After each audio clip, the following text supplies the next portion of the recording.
Good evening and welcome to the Middleton Common Council. Today is November 6th. It is 7:30 p.m.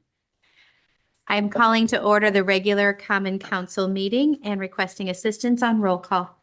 Sure. Alder Schaefer appearing via Zoom. Here. Alder Madden. Here. Alder Kalish. Here. Mayor Kuhn. Here. Alder Nelson. Here. Alder Jackson. Here. Alder Hanairo. Here. Alder Lorman. Here. Alder Crow. Here. Thank you. We're going to move up the public hearings for the budget. The time is 7:30 at the 2025 budget, including all funds, operating and capital. And I'm going to ask our president of the council to assist me. Yeah, go ahead. Okay, and name and address. Yeah. Yeah, okay.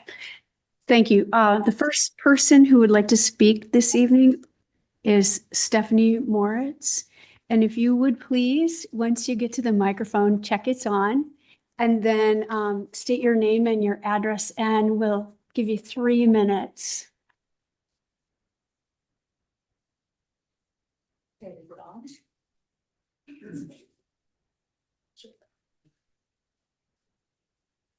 Thank you. Thank you. My name is Stephanie Moritz, and I reside at 3053 Old Creek Road in Middleton. And I'm specifically addressing tonight the $25,000 that's allocated in the Public Works Streets capital budget.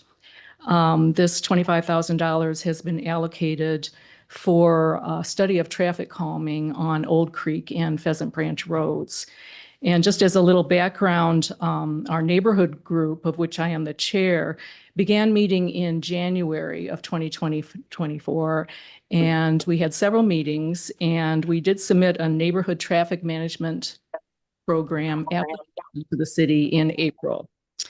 And since then, it's been kind of a waiting game. And we did get the support of our alders, Hanairo and Lorman, and we're very grateful to them for their support throughout this process. And our chief concerns are the volume and speed of traffic on Old Creek and Pheasant Branch roads. And the city has collected traffic data which support our concerns. As the city grows to the north with the new developments such as Red Tail Ridge, we fully expect increased traffic volume on the streets in question. And we really want to have this managed in a way that addresses the safety and quality of life for the neighborhoods to the south of these new developments, as well as the special character of the Pheasant Branch Conservancy. Pheasant Branch Road just abuts the Conservancy, and really it's a very special area, and we want that character preserved for the people that enjoy the Conservancy and for the wildlife as well. So if funding is approved in the 2025 capital budget, we can look forward to working with the city proactively to find solutions to our traffic concerns. And one final thing that I wanted to mention was that when you talk about traffic calming, enforcement is also a key component. And I noticed that the 2025 budget provides no additional police officers to patrol and enforce traffic laws throughout the city. And I really think that's an oversight that needs to be addressed. If it can't be addressed this year, then next year, to keep it in mind, because we know that our neighborhood is not alone in experiencing all kinds of traffic concerns. And Middleton is a growing city. And I think our police department needs to grow apace with the population. And honestly, traffic enforcement is kind of low on the priority scale. And I understand the reasons why, but it's a quality of life issue for us. So we appreciate you taking that into consideration, and I thank you for your time. Thank you, Stephanie. Next up will be John Mason.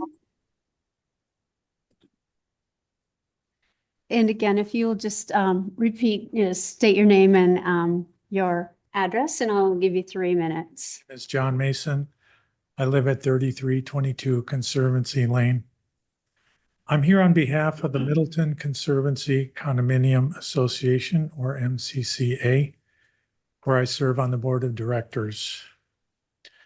Myself and others have participated in the traffic calming group meetings with members of Middleton Glen and the residents of Old Creek Road, as Steph mentioned. Our condo association is adjacent to the Pheasant Branch Road, and we're concerned about the speeding traffic along the road and how it impacts the community. We support the traffic calming measures. We have concerns about exiting our 2 driveways onto Pheasant Branch Road. We have long-term elderly residents that have expressed concern to me for their safety as they exit. Pedestrian safety is also a concern. There's a sidewalk adjacent to our property now, and along the road, and of course, there's also the Conservancy Trail crosswalk right there that leads across Conservancy Lane, or Pheasant Branch Road, I'm sorry. So speeding traffic also presents dangers to wildlife. Thank you. Thank you so much. Does anybody else have, are you waiting to speak? Thanks. I'll add that to my stack here. Next up is Judith Nystrom. Thanks. Oh, awesome. I think you have another one. My name is Judith Nystrom, and I live at 3055 Old Creek Road. And I happen to be the unit closest to the intersection of Old Creek with Pheasant Branch. So I have a lot of opportunity to observe speeding traffic in both directions, going north and then coming south onto Old Creek from Pheasant Branch. And I observe people going through the stop sign without stopping, and they're going too fast. And also I see this up at the intersection of Frank Lloyd Wright and Pheasant Branch. And this is a very dangerous intersection, and I'm really hoping the city will decide to take steps to handle that situation, because people doing U-turns on the streets and in the intersection, Y-turns, I mean, it's dangerous for everybody concerned. So it's something that really needs to be dealt with. And it seems to us who live there that since people disregard the signs for traffic control, that there need to be some physical, like speed humps, or at the end of Old Creek at Century, there's a no left turn. There are 2 signs. People are disregarding that. I had a woman I know personally tell me this week, oh, I do that all the time. She was almost boasting to me that she was just disregarding this signage. And so we would really appreciate having like a cement pork chop, I think the Public Works people and Mr. Stowski told us is called. That would help a lot to make people have to obey that ordinance. So thank you very much for your time. Thank you so much. Next up is David Shaw.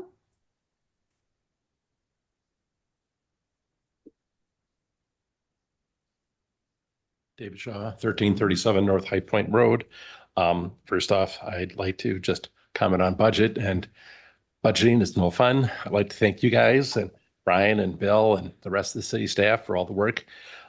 Secondly, we had election last night, and I like to thank Lori and Michelle and all the chief inspectors and poll workers, and I think things went very well.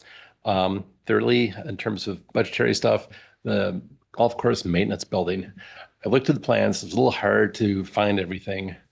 I know Plan Commission recommended solar for that. I understand solar can always be added at a future date, and I hope that does get added. Didn't see really a site plan, so I don't know how viable that is, but it seems like it would be a good idea. It's a little unfortunate, kind of the nature of the beast, that it's going to be gas to use to heat the place.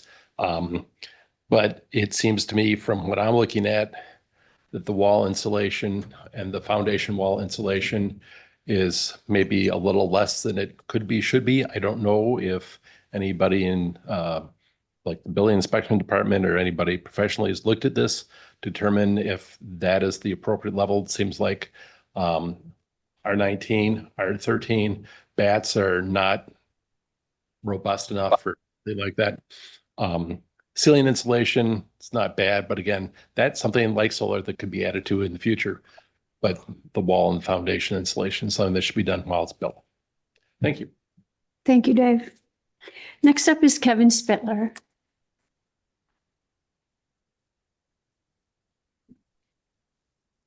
Hi, I'm Kevin Spittler. I live at 6848 Frank Lloyd Wright.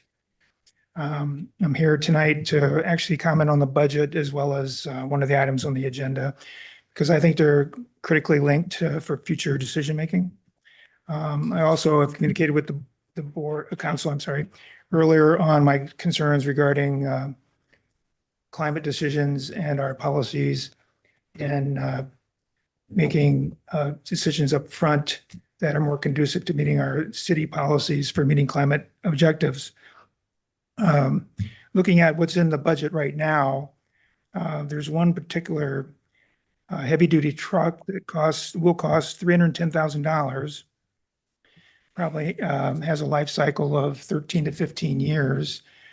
It will be using diesel and spewing fumes that exceed our current deadlines for 2035 and going to renewable energy and eliminating emissions for the city. Also, the budget process in general needs to be improved, and a critical step for doing that is on the agenda tonight. And that's the Sustainable Purchasing Policy Implementation Plan, which will create a deliberative process for looking at sustainable options up front instead of waiting for public comments from people like me later. Also, it allows us to make some equipment trade-offs given life cycle costs and other options. So you'll be hearing a presentation from Laura Buchholz on that. And they've been working on this implementation plan now for probably over 2 years. And they've already met with key departments in the city. And now it's just a matter of the council maybe referring it out to a couple more committees. So we're hoping that'll get approved quickly and put into effect for at least the next budget cycle. And finally, I just want to comment that the school district has recently approved and funded a 10-year plan that can meet their 2035 renewable energy goals. And it's a 71-page document created by McKinstry and Associates. It looks at all their buildings, their vehicles, and other fossil fuel equipments, assesses them all for solar or other upgrades to be more sustainable. And I think that's what the city needs to be focused on, getting a master plan, a 10-year one that gets us to where we need to be. Thank you for your time and for your commitment to the city. Thank you, Kevin. Next, I have Tim Gary. I don't have a mark whether you want to speak or not, but if you would like to, it's your turn.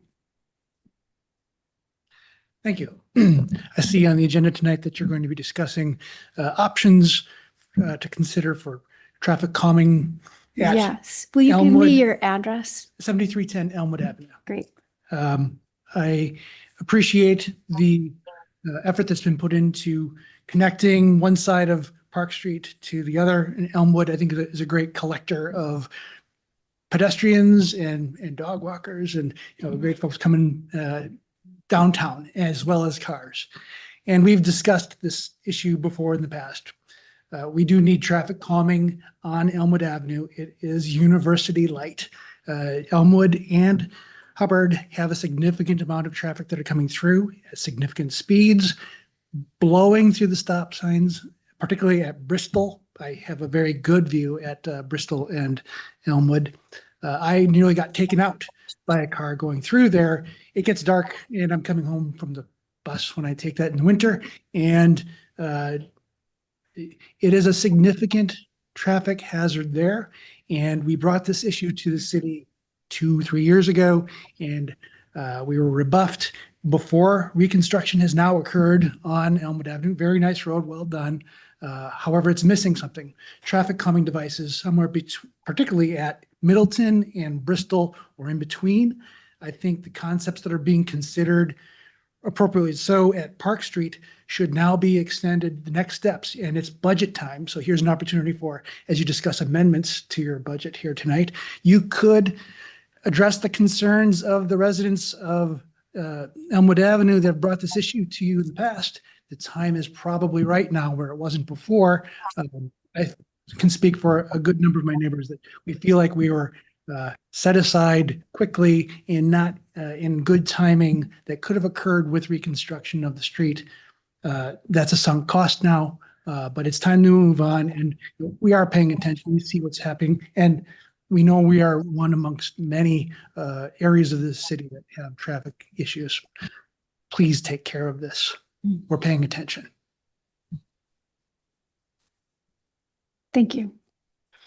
Next, I have Nancy Gagnon, who doesn't want to speak, but is available for to answer questions regarding her support of $25,000 for the Pheasant Branch Road traffic calming study and the $120,000 for High Road reconstruction.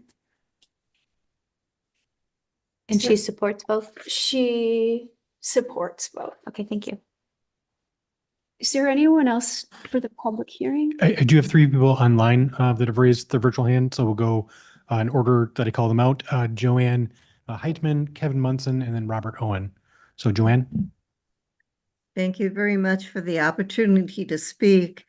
As you said, my name is Joan Heitman and I live at Middleton Glen Senior Living at 6720 Century. Pheasant Branch Road and Old Creek Road are on the north and the east side of our buildings. Daily walking trips to Metro Mart grocery store and other stores nearby are common with many residents. Residents have reported to me that they don't feel safe because many drivers do not stop at the intersection of Frank Lloyd Wright and Pheasant Branch Road. And all of us here at Middleton Glen have observed many drivers speeding on Pheasant Branch Road. On March 7th, 2024, we did a traffic observation, three of us from the committee headed up by Steph Moritz. We at the intersection of Frank Lloyd Wright Drive and Pheasant Branch Road. We observed for 1 hour. Of the 328 cars, surprising number, but 328 using the intersection, 278 cars rolled through the stop sign and 1 car crossed a crossing zone when a person was walking on it. So because of statistics like that and what my friends on the committee have said, we really earnestly hope that the traffic calming measures will be instituted to reduce the danger to all pedestrians. And I'm thinking in particular of that $120,000 or so that is in the budget for the traffic calming project. Thank you so much. Kevin Munson. You, Kevin Munson, 3543 Strawberry Loop. I just want to address the traffic calming issues and money allocated for the study on Pheasant Branch Road. Just want to add a couple of things. Usually it involves wildlife getting hit, which happens in that corridor, and thus the 20, 25, and 30-mile-an-hour speed limits. However, one thing I wanted to address that I've been seeing lately over the past, say, 6 to 8 months is the Pheasant Branch Conservancy has gotten very, very popular. The parking lots are full. People are parking on a shoulder, which really doesn't exist. There's not a shoulder or a bike lane on Pheasant Branch Road. It's just a small country road that is meant for local traffic, and now people are parking out there and just inches from the road with families and unloading kids and whatnot. And I've seen many times people speeding down Pheasant Branch Road, not going the 20 to 30 miles an hour, but going 50 or 60 and almost hitting these people, both either walking on their bikes or just unloading from cars. So it's things have changed a lot. And I think anybody that has visited the conservancy or lives in the area has seen how crowded it's gotten, and that's great. I mean, it's very popular. It's a really neat place. It's a real gem, but it's gotten very dangerous with more commuter traffic, and now with what is it, Red Tail Ridge opening up. We're going to need to do something, and just get traffic to slow down is a good start, just for safety purposes, not just for the wildlife, but for the families that visit the conservancy. Thank you. Okay, and lastly, online, I have Robert Owen. Thank you. My name is Robert Owen. I live at 1311 Middleton Street.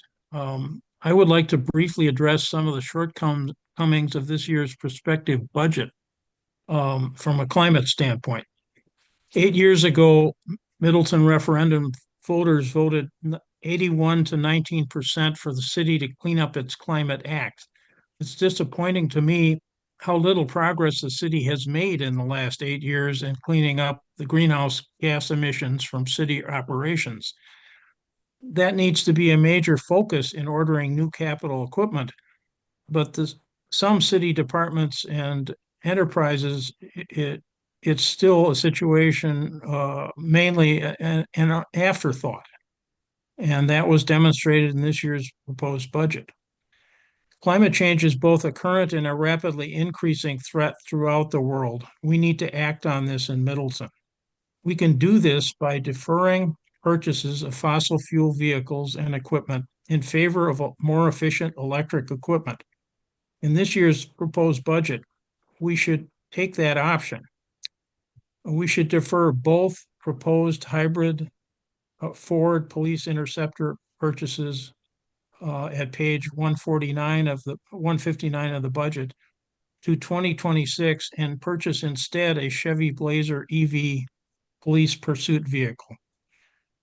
The Blazer EV police pursuit vehicle is a much cleaner vehicle than a hybrid Interceptor.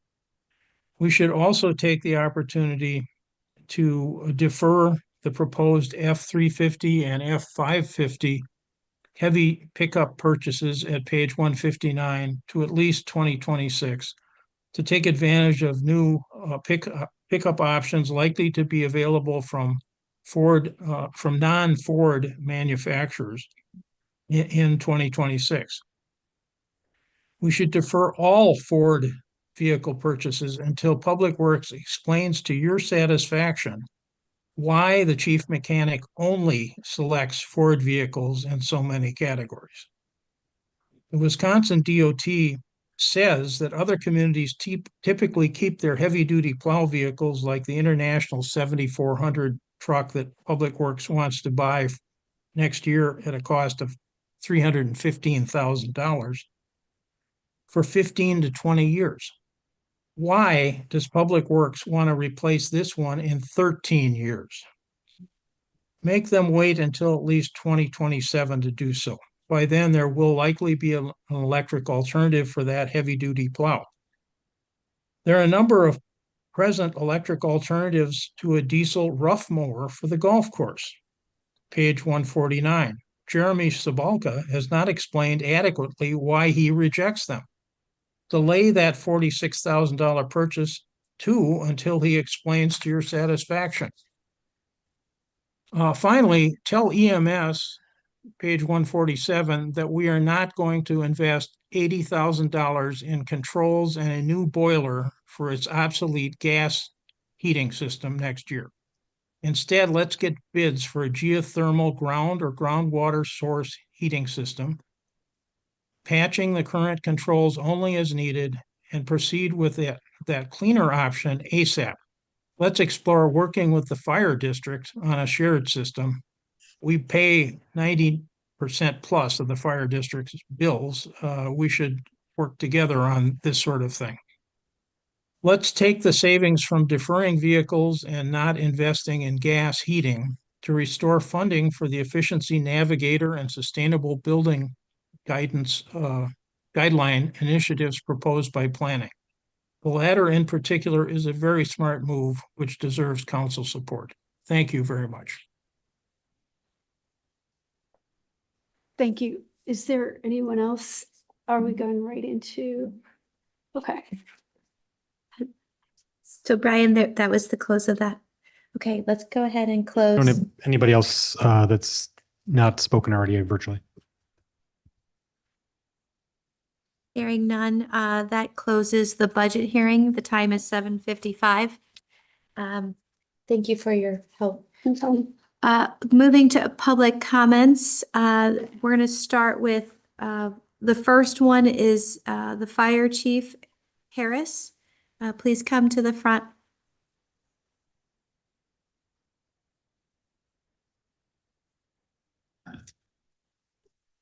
Good evening. My name is Aaron Harris. I am the president of Middleton Fire Company Number 1, and I live at 4542 Shooting Star Avenue in the town of Middleton and owner of a live-work unit at 3203 Glacier Ridge Road in the city of Middleton in Middleton Hills. With me this evening is William Megan, and we are on the Fire Company Parks Committee. This evening, we technically are speaking against Resolution 2024-51, which is to support amending the lease agreement with the Middleton Cross Plains Area School District and authorizing the school district to apply for a rezoning to Parks and Recreation for a baseball and softball facility. Now, anybody who knows me knows that I wouldn't normally be standing here speaking against anything baseball or softball related, as I support them both. So I say technically against, as I'm for the school district's baseball and softball project, yet I feel an adjustment to the proposed lease amendment needs to be made in everyone's best interest. The proposed resolution addresses the need by the school district to meet a less than 25% impervious pavement rule for their project so the school can apply to rezone to Parks and Rec, which I understand is necessary to proceed. And we do not want to stand in that way. But in short, we feel there's a better way or simply another way to achieve this rule, yet maintain future access to the Conservancy from Fireman's Park, just as it currently stands as its own today and controlled by the city of Middleton. In speaking with City Planner Abby Attoon, the mayor, and indirectly with the school district, the fire company feels we can work together to make simple adjustments to achieve what everyone is looking for here while maintaining contiguous access from Fireman's Park to the Conservancy Trail system. Thank you for your consideration. And again, thank you to Abby Attoon, the school district, and everyone for helping us maintain that access that we so desire from Fireman's Park to the Conservancy. Thank you. Thank you. And next is Tad Dockery.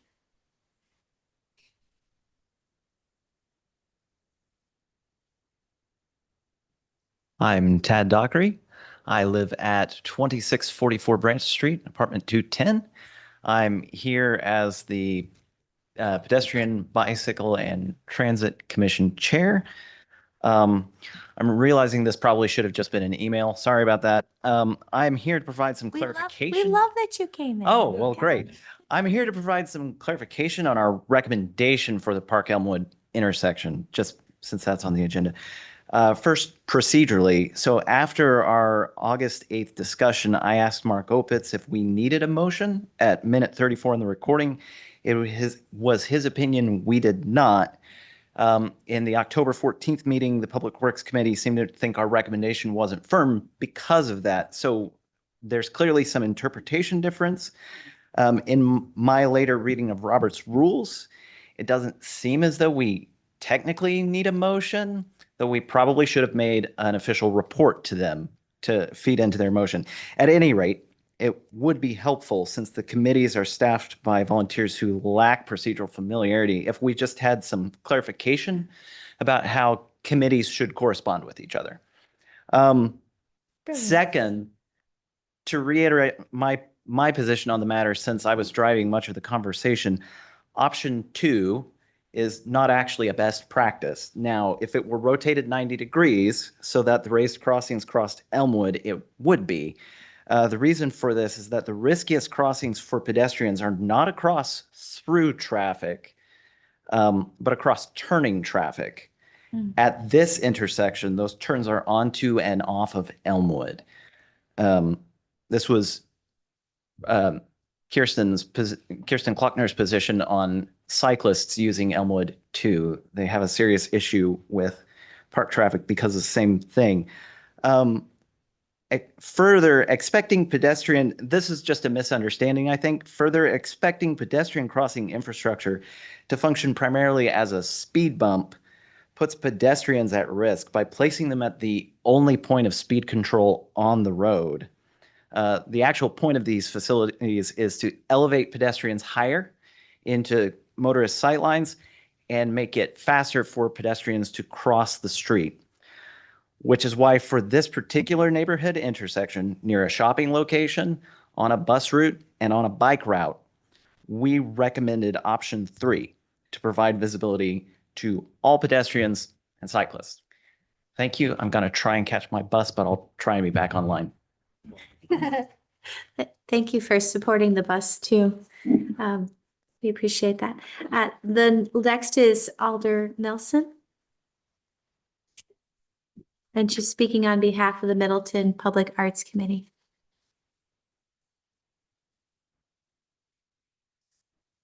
Yes, I'm Katie Nelson. I live at 1733 Park Street, and I am here to present the city with the Wisconsin League of Municipalities Award called the Creative Community Champion Award. Middleton's Public Arts Committee, along with 13 other communities, received the award for creative uses of bringing art to our city. So I wanted to present this to the city, and you can display it proudly. Thanks so much. That is joyful. Thank you for sharing that. Moving on, we're asking Morgan Sally from Representative Mark Pocan's office to come and do a presentation. So everyone, I do want to say thank you to Morgan for coming out tonight to talk to us from their perspective. It's one of the things that we pondered about maybe 6 months ago, and just having new perspectives, because in council, we are looking at things at the local level. And when we deal with constituent outreach, sometimes our partners might need to be notified or referred to, because sometimes they see things or they have programs and resources. So I wanted to make sure that not only do all our constituents hear about things overall and get updates, but also to meet Morgan, and thank you for joining us. Yeah, thank you so much for having me. I won't take up too much of your time tonight, but I did want to stop by and put a face to a name for those of you who don't know me or haven't met me. As Mayor Kuhn said, my name is Morgan Sally, and I'm a field representative for Congressman Mark Pocan. My main purpose for attending is to talk a little bit about the direct impact that our office can have for you all and your constituents. The first aspect of what we can provide, and the biggest aspect of what our district office provides, is constituent services. So this is where our casework team serves as a liaison between a constituent and a federal agency. We cover all federal agency casework areas at our Madison office. But a few examples of topics we may be able to assist with would be passports, issues with the IRS, Veterans Affairs, Small Business Administration, or the Department of Agriculture. The list goes on. Another service that our office can offer are letters of support from Mark. So if there's an organization in the community applying for a federal grant, oftentimes, Mark can send along a letter of support to accompany that federal grant application. We also have the ability to research potential grant opportunities for constituents. This can be a little bit more limited, and I currently coordinate all of the grant services that our office offers, and one of these is grant research. So I'm able to submit grant research requests on behalf of a potential applicant, whether that be like a city government or a nonprofit organization. So if there is a constituent who's seeking federal grant opportunities, but doesn't necessarily know what might be available, like if they have like a project in mind, but they don't know what's out there, I can certainly look into what might be available on the federal side. Finally, myself and the rest of our team are in frequent contact with our legislative staff and the congressman to ensure any community needs are communicated directly to Mark, as well as any relevant policy staff. So we're always happy to collect any opinions and pass along local concerns that are tied to federal policy. And that's all I have for you today. I also have my business cards that I will gladly hand out to you all. So if you have any questions that come up after this or you have any referrals, please feel free to reach out to me. I'm happy to be your contact in our office. That's excellent. Thank you. And I liked how you talked about the Small Business Association and the veterans. That's something I hadn't thought of. I think I've had a few of those types of things over the years, but far and few between. But I have gotten constituent requests, over time, like infrequently, that really should have been going towards her team. So I'm glad she came out. Does anybody have any hot topics or ways that you've worked with them in the past? Thank you. Sharing, because one of the topics we talked about was sustainability and stormwater management and thinking about the 1,000-year flood, more as a look back, conversation, because FEMA really came through and helped the city. This was a way for us to have a conversation. But as policy is changing at the federal level, Morgan might have insights. One of the things I saw in passing is that the federal budget is currently in a continuing resolution. For those of you who are not aware, that just means they're pausing until they pass one and maintaining as it is. And so, as bills come through Congress, especially once the new Congress comes through in January, that may be passed. So there might be more grants coming through.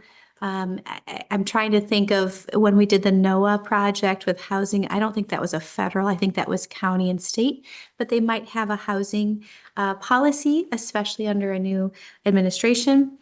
So these are the kinds of things that as Middleton is talking about the need for housing, we can keep an eye on. So if you have ideas, just please send them through Brian or updates, and maybe he can share some of them, Morgan. So thank you for your time. Thank you. Have a great night. All right, moving on to Laura, the Vice Chair of Sustainability Committee. Oh, it's the Sustainable Purchasing Policy Implementation Plan. I love procurement. This is exciting. I know nobody else. I have some fans, it turns out. They're like, yes.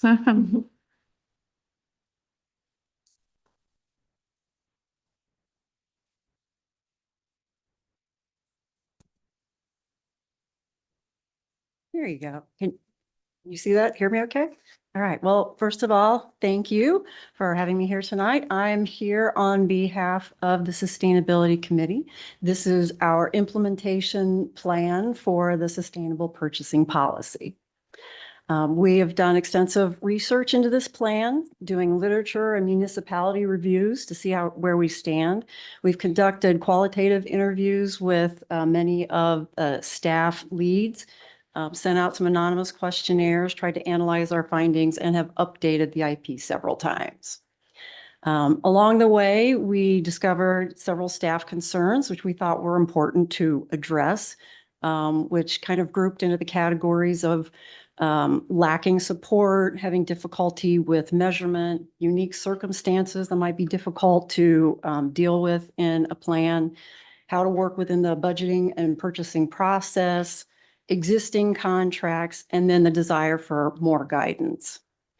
We asked them for their suggestions because they know how to do their jobs better than any of us on the committee. And so they asked for prioritization. What should we really focus on? Let's have a holistic plan with some reasonable timelines. Help us to work within the budget and what we already have. Please capture what's already being done because sometimes that is overlooked. And then provide us with much of this guidance. Don't let us, leave in the dark. So this plan that you have, we have tried to address all of those issues. And the newest addition is a checklist, which was a staff requested item to kind of guide the process as well. So for our prioritization, we followed city policy, and there are several climate and energy goals and environmental stewardship initiatives in all of these policies that we tried to support and address with the implementation plan. So our highest priority is climate and energy. And you can see at the top that the highest priority categories include vehicles and heavy equipment, HVAC and natural gas appliances, and then quotes and bids. Cement and building materials account for 12% of greenhouse gas emissions globally. So that's a real area that we can capture some climate savings. And most of our purchases are through quotes and bids, which is why they are placed underneath the category.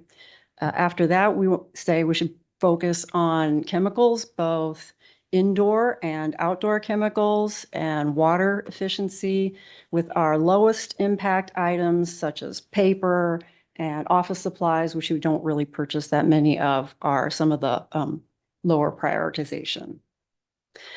Each category, we try to provide guidance. We have a general maxim, which is a rule of thumb. It's like when you make this purchase, just kind of keep this in mind. We listed out all the city standards, things that were actually required. We tried to put a few questions in there that they could think, okay, did we do this? Do we cover this? To make sure they covered some of the steps. And then we tried to provide specific tools where that would help them make their purchase decision or additional information or education to help with that. In an effort to capture what's already being done, we were able to find an implementation effectiveness index. It was a 16-item questionnaire that focused in on the value of standards and rules, routine decisions that were made, routine purchases, and then the decision-making criteria. So how did we compare to the control group, which consisted of close to 1,500 US cities, 25,000 or greater? Well, we actually did pretty good in asking staff, did you consider these things? On average, we scored above average for 14 criteria. 2 of them that were below average were, interestingly, road construction, where we can really gain some value there, and then chemicals and cleaning, which I thought was also interesting, as one of the staff suggested ideas was to remove all the chemicals from indoor cleaning. So another area where we thought we could capture some measurement without requiring a lot of staff time was to use the budget request forms. If we use the forms and ask staff to tie to strategic goals and also to list out the city goals that we're working on, we can then track the projects or products that are requested, which ones are funded and which ones are actually completed. So we'll have an idea if we're making progress along those lines just by looking at our budget forms. And then here we have the checklist to kind of guide everybody through this because it can be kind of a lot to get started. So we put the maxim in there, kind of following Dane County's lead that sustainability should be the default. Let's justify everything else. And then we kind of outline the research process, the decision-making process, and then how to work it into the budget requests. Now, to really finalize such a checklist, we're actually going to need some assistance from council. Number one, if we do have some EV purchases, you're going to have some savings, both in terms of rebates that are offered and also in terms of fuel savings. If you notice down here, Sun Prairie puts all of that money into a transition fund to fund future purchases. So that is something that we would need council to decide if that would be something you'd be interested in. Another issue that came up that the committee cannot address and that council needs to discuss is what are we talking about in terms of cost threshold? It's kind of a no-brainer if the sustainable option is cheaper than or equal to a fossil fuel, say, purchase there. But what about when it costs more? What's the threshold? 5%, 10%, 20%? Milwaukee County uses a threshold of 20%.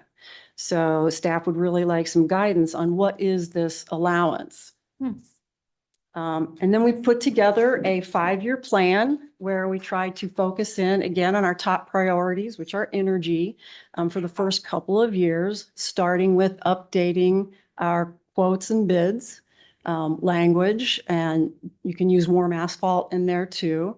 And if you do that, then we could also look at our quotes and bids as a form of measurement.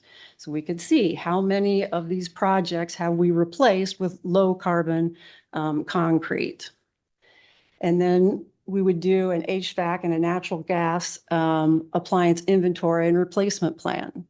And one thing I would like to point out is when we develop these plans, or staff develops these plans, the idea is not necessarily to just replace things as quickly as possible, but to really take it into consideration, given everything else that you're doing. For example, the possible community campus might be coming up. So does it make sense to replace all of the HVAC equipment in the senior center if it's just going to be chucked in a couple of years and the building torn down? So the idea is to have a document where we make all this planning and consider those things and be prepared to make adjustments as we go. It's also important to look into e-procurement because right now we're talking about looking at several different pieces of paper, and this can take staff time to have to pull these budgets and look at different things. But if we could afford an e-procurement system, it would all be collected in one area and searching would be a lot easier and it would take less staff time to do that. And it is my understanding that there are some ERP systems that have e-procurement options. So if you do decide to get an ERP system, then we recommend researching an ERP system, then we would recommend researching the e-procurement options. In terms of metrics, since everybody wants to track this information, it's also important to acquire the fuel data in a form that we can analyze. Currently, we have all the data we need from Cenex, but it's given to us in a PDF. I tried very hard to convert that in Excel, and at 100 pages, it just was not having it. So if we can get that information and then analyze it, then we can share it with the public and let them know some of the measures that we've made. You'll notice in this timeline that you'll see I talk about updating and organizing the website. One of the requests from staff was let's have a single go-to document, and we have that now, but it's actually kind of long and you have to sift through it. If we could organize the website and have one sheet for each where they could just grab it, that would be easier and would also educate the public about what is actually being done. I think there's quite a bit being done that is not being communicated effectively to the public. So if we can improve our communication, then I think that would help with some of the negative comments that staff have received. Okay. And as you go on throughout, we try to execute these. And then in the last year, we recommend basically doing an audit and adjust. Let's see what all we've done. Let's see where we're at. Let's identify these pinch points. Let's update everything and let's make some changes to get ready to go through forward. And then let's celebrate as a team. I think sometimes we forget to celebrate the wins and we just don't take time to really recognize what's being done. And the committee wants to make sure that that happens. So we feel that this plan is very important as all of these city plans with goals are essentially talk until you get to the implementation plan, which is action. And so in that sense, it's really the most important part of the plan. It's where Middleton puts its money where its mouth is. And so we request that the Common Council please consider this plan and refer it to relevant committees for further review. And then staff requests through their conversations with me some guidance on a cost threshold. They would also like as needed assistance. Maybe the first time they do a life cycle analysis, it would be nice to have somebody to help them learn how to do this process. They would like to also make sure we're all aware that they need infrastructure. There's not so much a resistance to purchasing some of these things as it is they need the infrastructure and to acknowledge product availability limitations. And so with that, I would like to say thank you for listening and ask if there are any questions. Thank you for that. I really love your visual of going from the comp plan down. Love that. Yeah, it's great. As the council representative on the community campus committee, I'm wondering if there's a plan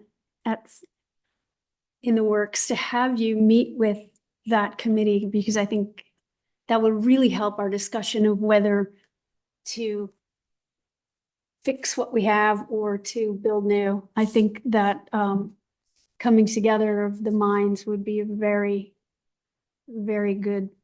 We would be meeting. happy to do that and happy to meet with that committee and help in any way we can. Wonderful. Okay. Well, I'm Katie. And Laura? so if we can make that happen, I would love that. Thank you. Can I ask, when is your next meeting-ish? You might have just had one. We had one, okay, Abby and I both went. Not to put you on the spot, my Hold on. apologies. The 20th?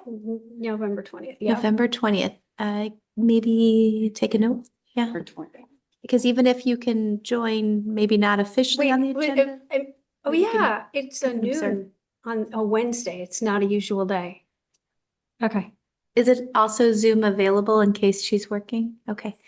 Maybe you could hop on a lunch and introduce November 20th. yourself. Okay. All right. Well, I look forward to hearing more Yeah, at a future briefing so that we can see how that all. it's just so nicely distilled down. It's a user-friendly plan. I love that. Alder Schaefer has his hand up. Oh, Alder Schaefer, thank you. Yeah, I just want to, because I'm on this committee, I just want to thank Laura profusely and the other people on the committee who did all this work, because it has been several years of ongoing. And I personally think it's a great thing. And, you know, it may have some flaws in it. We don't know, but until we try it, we won't know. So I just encourage the council and everybody else to just move quickly on this and adopt something, hopefully this. But thank you, Laura, for all of that stuff. Thank you. I love that support, Alder Schaefer. When we get to that topic, I'll be leaning on you. Okay. Alder Hanairo. I would just like to thank Laura and the committee as well. Lest anyone think that the Sustainability Committee had a $25,000 or $40,000 budget to prepare this. They did not. Laura did this work with some support from the committee, but this was a labor of love, emphasis on labor for Laura. So kudos, it was great. Thank you so much for the work you've done. I have just a couple of questions, or one is an observation. You mentioned the Cenex fuel data that you struggled to extract from a PDF. Would you also need mileage from our city staff so that you actually have? That's all in there. It's all in the Yeah, Cenex? it's the card system that you use. In fact, when I looked at the it's not the bill, the receipt, I guess you would say. I'm like, wow, this is everything we need. It's just in a PDF. So it's a Okay. little bit like getting the data from G&E, that once we were able to get it in a way that you can track it, it'll make it much easier to track and share. So Okay. that's, And then just curious, given all the emphasis that we hear placed on vehicle purchases, why aren't the powered equipment items a 2025 item? Is that so that you can gather the data? yeah, it was trying to spread it out, not have it be too much too soon. Like we tried to break it up so that not, one department wouldn't have to like bore the brunt of doing a bunch of stuff all at once. So that is something that if you wanted to move it up, that's okay. We were just trying to spread it out. So it's like, okay, let's do HVAC and the quote here, but and we already have the fleet vehicle, so we know that some of that's being covered, but that would not be a problem to move that up to next year. Okay. Yeah, I just see that as consistent. Having it be earlier, well, I was wondering if it was you've estimated the climate impact of year one and year two, and the year one items are have a bigger impact. But I'm just thinking the comprehensive plan does have an item that says Middleton will create a 5-year EV replacement schedule that incorporates zero emission vehicles to support the 20-year fleet plan. And I think having that happen sooner rather than later would be great. And then my final question, Laura, is what would you say are the appropriate committees for us to refer this to? I would say definitely Public Works, because they need that. I would say any committee that has, like large, like the powered equipment and things that this would impact. So in the chemical inventory and stuff like that, like maybe Parks and Rec, any committee, the committee's better than I do, that would be impacted by this and need to do these things. I would like for them to review it, give us their feedback. How can we help them? We are extending our offer to help them as best we can. Great, thanks. Sorry, I'm thinking about committees. I'm running out of committees in my head. I'll keep thinking about that. Excellent questions, Elder Haniro. Thank you for that. Any other comments, questions? Yeah, just wanted to reiterate what has already been said. I've developed and reviewed numerous plans in various circumstances, and this plan is extremely thorough. It's extremely comprehensive. You actively involve staff in it. You have a very succinct prioritization process. You have a very succinct do and analyze and assess process. So nice work. Thank you. I really appreciate all the work that the folks that have contributed to this draft have put into it so far. So, thank you.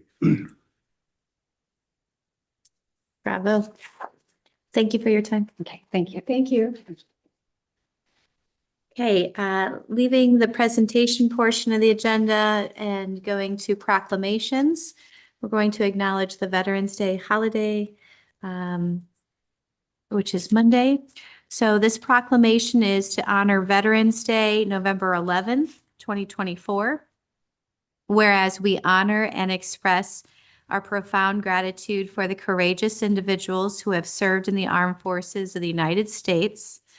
And whereas these veterans have selflessly defended our nation's freedom, safeguarded our way of life, and demonstrated an unwavering commitment to the principles on which our country was founded.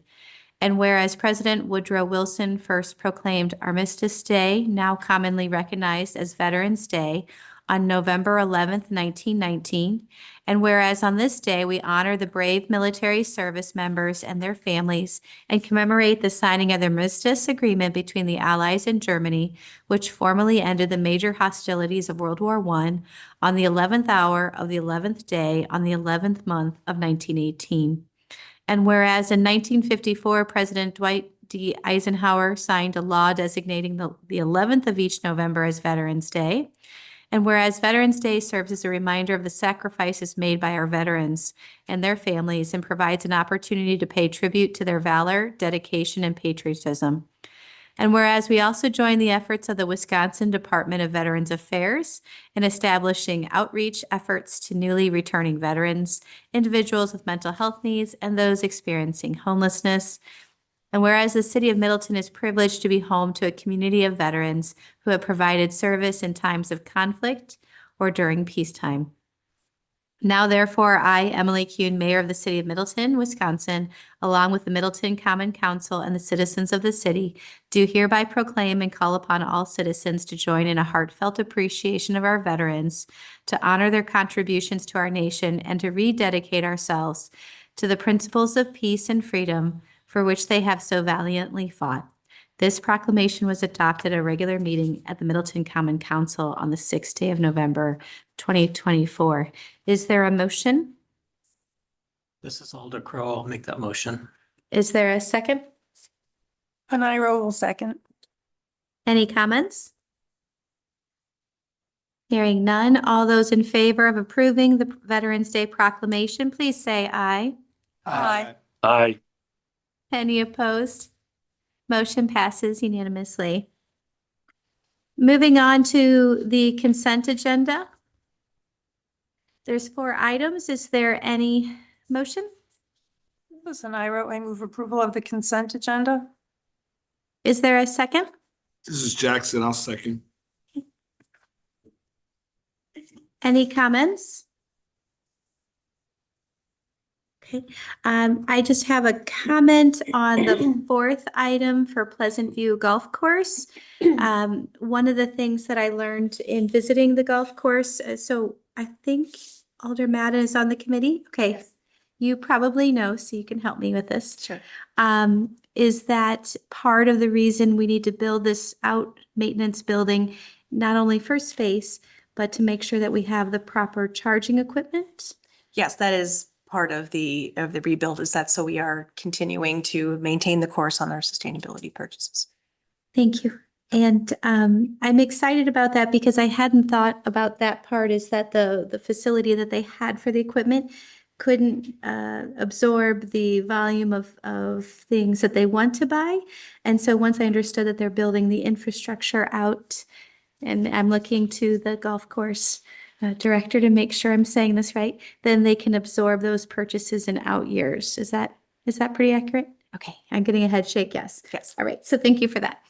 So if the rest of you were not aware of that, I thought that was an important part, because as we look at our sustainability purchasing plan and we want people to be using those equipments, and glad that the golf course, I am sharing a little bit more, so I apologize, but they were really embracing, the staff was excited to try the technology, but once I figured out that was the hurdle, I was like, oh, I get it. So they're going to build the building, and then they'll be able to start testing and building out so that they can plug in. So thank you for going with me on that, Alder Madden.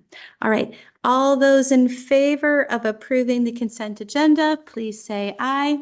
Aye. Aye. Any opposed?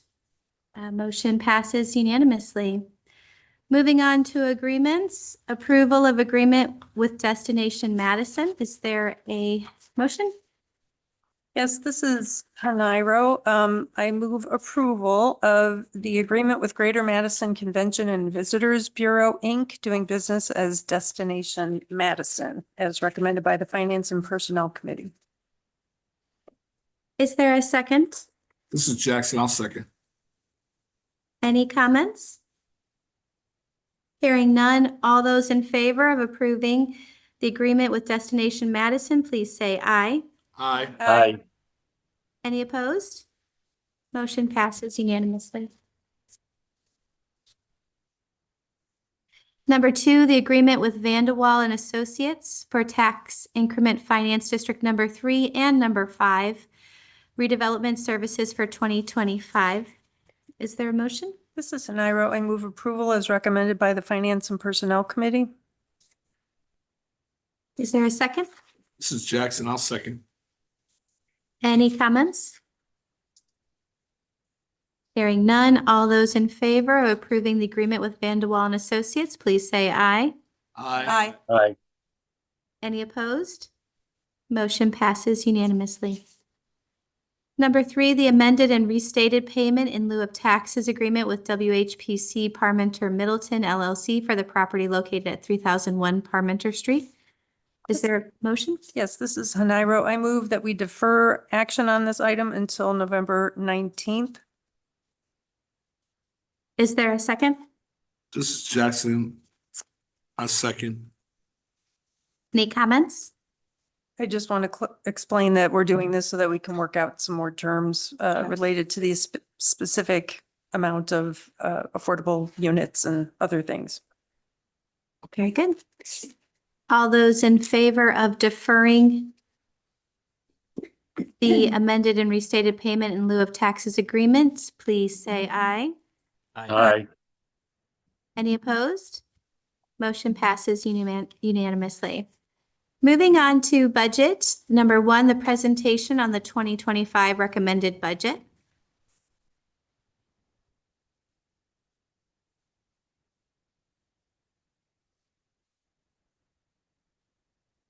Okay, yeah, thank you. I have a presentation prepared to go through some highlights of the 2025 recommended budget. In interest in time, I won't touch on every item on each slide. Some are there for reference, but happy to answer any questions about the items in the presentation or anything else within the recommended budget document. So I'll be going over the budget as recommended by the Finance and Personnel Committee, touching on property tax projections and highlighting some of the major items within the different funds. I'll begin with overall looking at the big picture for the city budget. As you know, the city budget is organized into several different funds that are their own pots of money with specific purposes. In total, we have 31 different funds. A lot of our focus in the budget tends to be on the general fund, which is the city's primary operating fund. That's also where the largest portion of the city's property tax funds go, with a recommended levy of just over $15 million for 2025. The other fund that receives a property tax levy contribution is the debt service fund with a property tax levy of $6 million. We have 2 TIF districts that receive tax increment as part of the tax payments.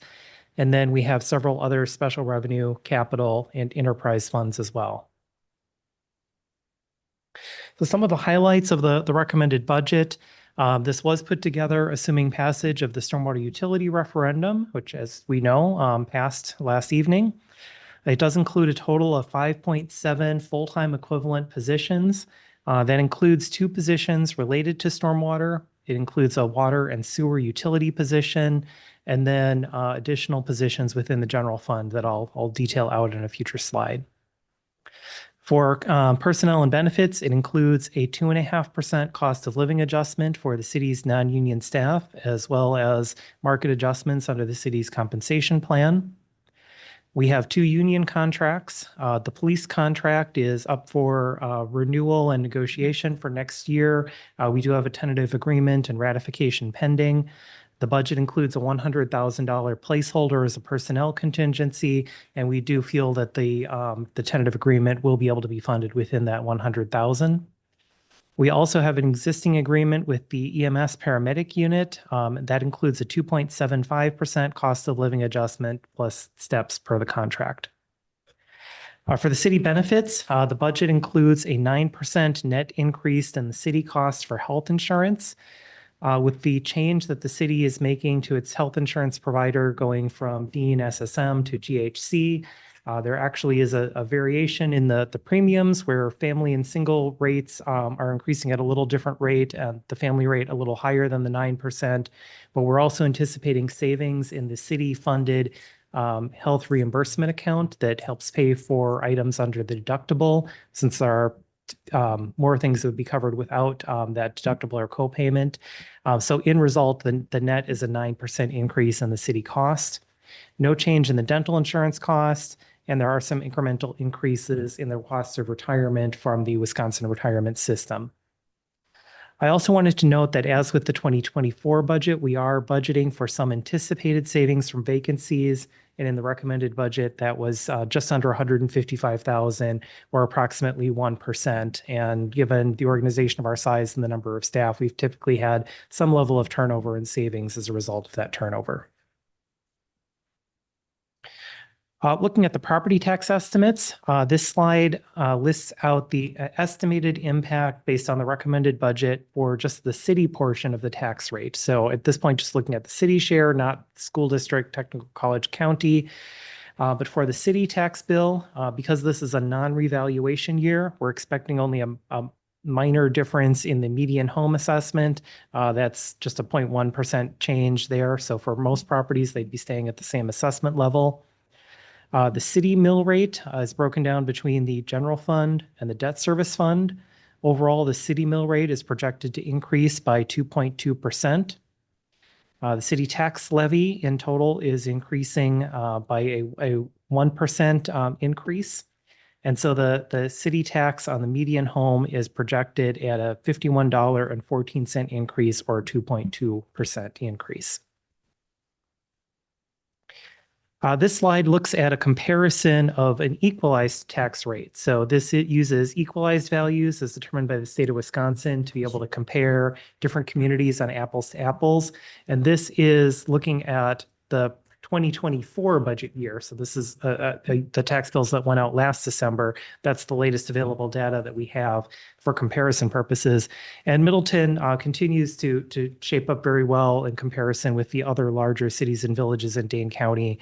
For this year, we were at one of the 4 lowest city tax rates for the comparable communities in Dane County. Can I interrupt on that one? Yeah. Can you help me remember, and you may not remember this, but how large is Windsor? Because I know Verona's roughly like 14,000, 16,000-ish. Wanakee, I think they're about the same. So like, that wheelhouse is good, but I think Windsor's pretty small as a city. Is that accurate? Yeah, I don't remember the population off the top of my head. I know that For it's my Google under friends. Anybody 10,000. Google the things? That's Hot sounds dog, about thank you, right. 8,000. Okay, Yeah. that, I just want to make sure that if we're running with people that are our size. Yeah, and out of there's a wide range in populations reflected in this chart. I would say the most similar communities in terms of population size, but also departments and services offered would probably be Right. Sun Prairie and Fitchburg, both a little bit larger than Middleton, but Middleton's tax rate is quite a bit lower than both of those communities. I appreciate that. That's a really good point because we do have such great services here and we're so lucky it's so close. Yeah, I just wanted to make a quick comment. I keep a photo of that graph on my phone, and it's so nice to be able to talk with constituents who think that taxes are high, and I go, wait just a minute. So it's a really good one. Thank you. Thank you. I love that sharing of a best practice. In case anyone needs to pull out their phone, it's still up. Okay, it's gone now. All right, Bill will hook We'll you be up on the with. website too with the meeting Thank packet. you. Thank you. So the next couple slides go through some of the general fund items. This slide compares the requested to the recommended budget for revenues and expenditures. The main point I wanted to make here is that as requested, there was a $1.3 million gap between anticipated revenues and expenditures. That is closed in the recommended budget, which is a balanced budget, and that was accomplished with about $254,000 of additional revenue. And then the majority of that was from 1.1 million that was not funded from requests to get to the recommended budget. This next slide is looking at the general fund revenues and comparing the 2024 budget to 2025 and highlighting some of the major changes. A couple of things I wanted to note, and looking at the first line, the property tax levy for the general fund is actually going down by about 66,000. The reason for that is because of the state law change under Act 12 that exempted personal property taxes. And with that, the city is receiving additional personal property tax aid intended to make the city whole for that lost personal property revenue. That's reflected in the second line on here with the additional 287,000 in exempt personal property aid. But that is also a reduction in our levy limit calculation. So for our levy for this budget year coming up, we have a 1.6% allowable increase for new construction, but we have to subtract that additional personal property aid that we're getting. So the net ends up being about a $211,000 increase between those two line items. Okay. We have a little under a 2% increase in state shared revenue. Our expenditure restraint program is frozen under Act 12, and we are anticipating that this will be the final year that we qualify for that program. The state requirements for that program are that you have a equalized mill rate of $5 per thousand or higher, and we are now below that threshold. So this has been going down each year, frozen for one more year, and then we'll come out of our budget. The major area where we saw an increase in state aids for 2025 is state road aids. We're expecting a $192,000 increase in that line. And that is a state program that provides support for municipalities based on your 6-year average cost history of expenditures on roads and related services for roads, which could include things like public works maintenance, but also some police activities for policing of the roads. And that is going up largely because of our additional spending on road, both within the capital budget, but also some of the larger TIF projects, including the Pleasant View Road reconstruction that's increasing that formula. We're continuing to phase out the TIF cost recovery payments as we near the closure of TIF District Number 3. We have been very fortunate with interest income in 2023 and 2024, and with some of the investments that we've locked in, we feel that we can continue to budget that a bit higher going into 2025. So that's reflected in a $250,000 increase in estimated interest income. Then all other sources together is about a $100,000 net reduction for the total changes in revenues within the general fund of about $450,000. I wanted to highlight a couple of those revenues a little specifically, looking at the levy limit. That is governed by our net new construction. That has been trending downward. We used to be estimating and averaging about 2.5% per year for net new construction growth. If we looked over the last 5 years, we're now averaging 1.9%. And as I mentioned, currently for this tax year coming up, we're at 1.6%. We are hopeful with some of the projects that are lined up and have approvals that as those start construction, we may see that increase. But that'll likely be construction activity starting hopefully in 2025, affecting our 2026 taxes for 2027 budget. So there is a bit of a lag there. I'm not going to go through all the detail here, but there's for your reference some more information on the breakdown of the state shared revenue payments. More detail about that general transportation aid and looking at how that has changed over time as our costs have changed over time. And then this slide is looking at, from a high level, the expenditures for the general fund budget and where the adjustments were made for that $1.1 million reduction from the requested budget to the recommended budget. And I think specifically it's helpful to look at this slide, which looks at the personnel initiatives, which are generally the larger dollar items requested within the general fund. So there are a number of different positions requested in the budget. I think departments are trying to identify the needs that they're seeing as the community continues to grow.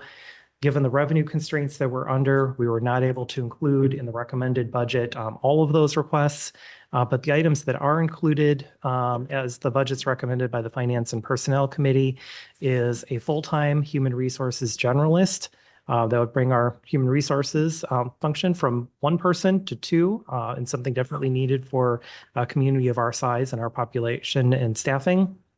Would also include a 0.2% increase in an accounting assistant position within the Finance and Administration Department. It includes a full-time school resource officer for the police department, and that would have some offsetting funding coming from the school district. It includes a planning position, which is currently budgeted as a half-time position in the CDA to a full-time position split between the general fund and the CDA. And it also includes some allocations of public works staff that are involved with the stormwater utility, and I'll go through that on a slide specific for the stormwater positions. Looking at the city's capital budget, there were about $7.7 million in capital borrowing requests for the 2025 budget. And as recommended, the total is $4,180,500. Looking at our debt service budget, the property tax levy for debt service would be $6 million. That's the largest source of revenue. We also have some impact fees and interest income, and that would be making the debt service and interest payments for 2025. We also would be applying some debt service premium when we receive additional funds when we're borrowing money. So that's why those two aren't exactly balanced, because we do have some available funds we can use there. And then this graph that's included on the slide is one that we like to show and include in the budget each year, looking at our future planning. It's showing in the bars the city's debt service levy and what's projected for the amount of money that we'd be raising from taxes for debt service. The line is looking at the estimated portion of the tax rate for debt service. And that's projected to continue to incrementally increase each year through 2027. That increases by generally around 3% per year. And then after 2027, we'll reach a point where some of our outstanding facility debt will be paid off for fire and EMS facilities, police station, and then eventually the Municipal Operations Center for Public Works. So what you'll see is in our future projections from 2028 and beyond, as some of that facility debt drops off, it's projected that our debt service will drop off as well. And that does provide some capacity as we look at future facility projects, whether for the community campus or other projects, to layer in debt for some of those facilities and limit the impact on the taxpayer. Then turning to stormwater utility, this was a major focus, certainly for the budget as well as the referendum this year. The recommended budget does include the passage of the referendum. So that includes stormwater utility fees of about $1.8 million.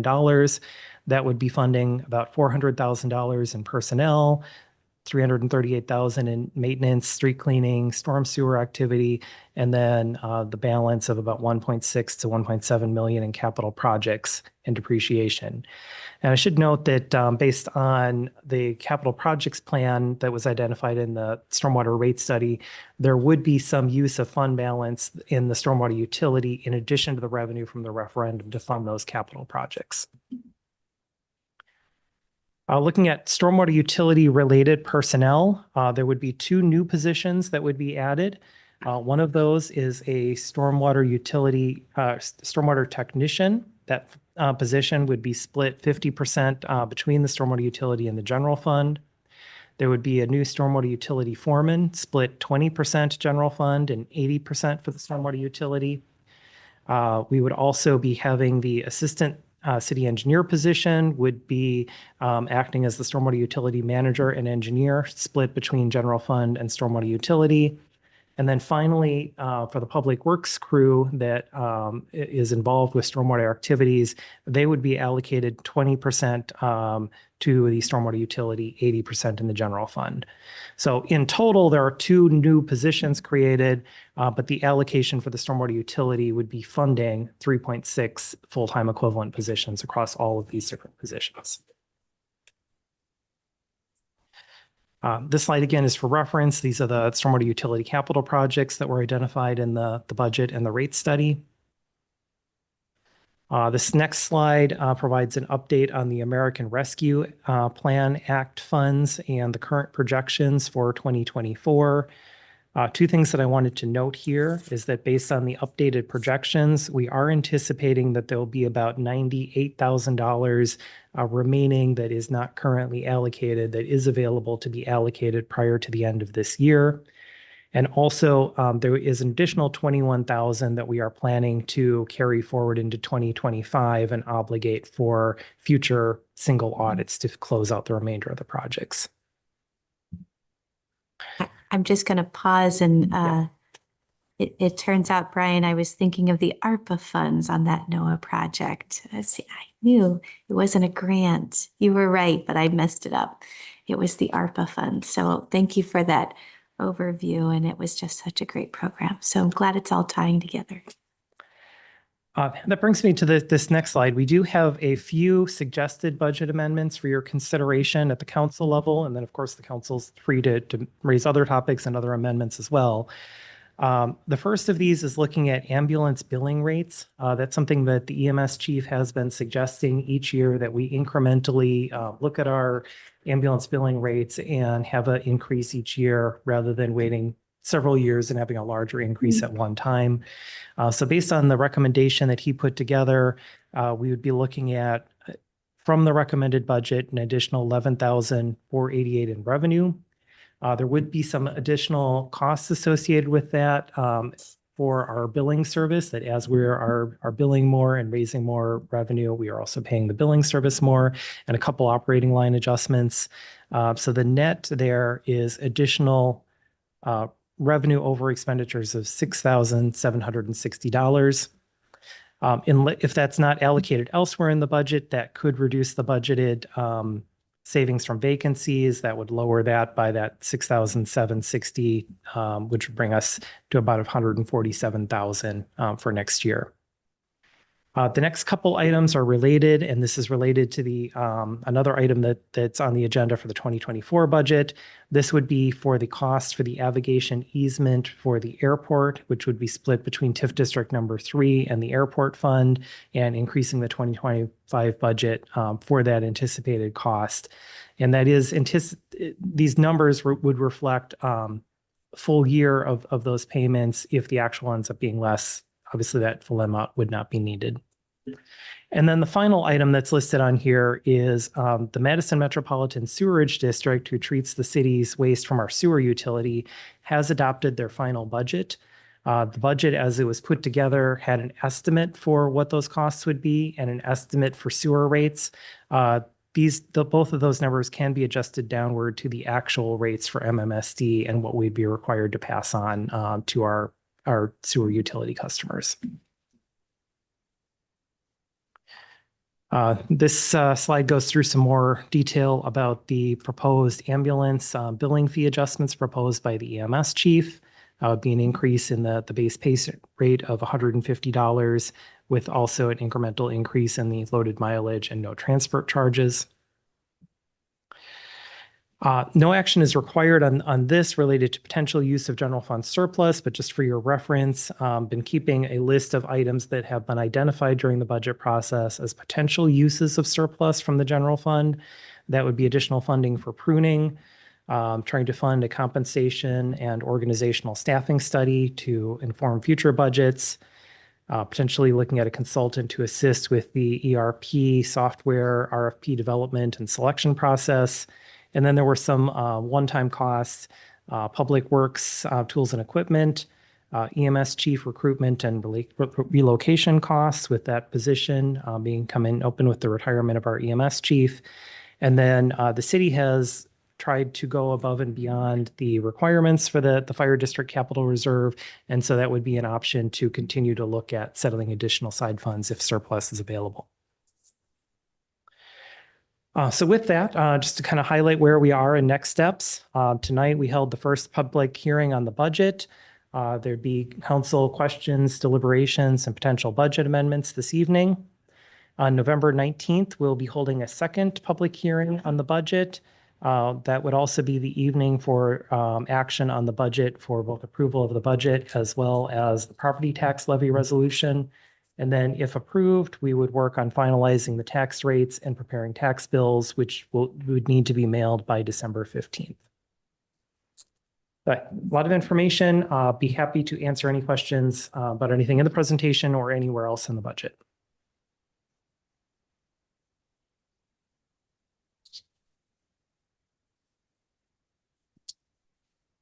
As always. Mm-hmm.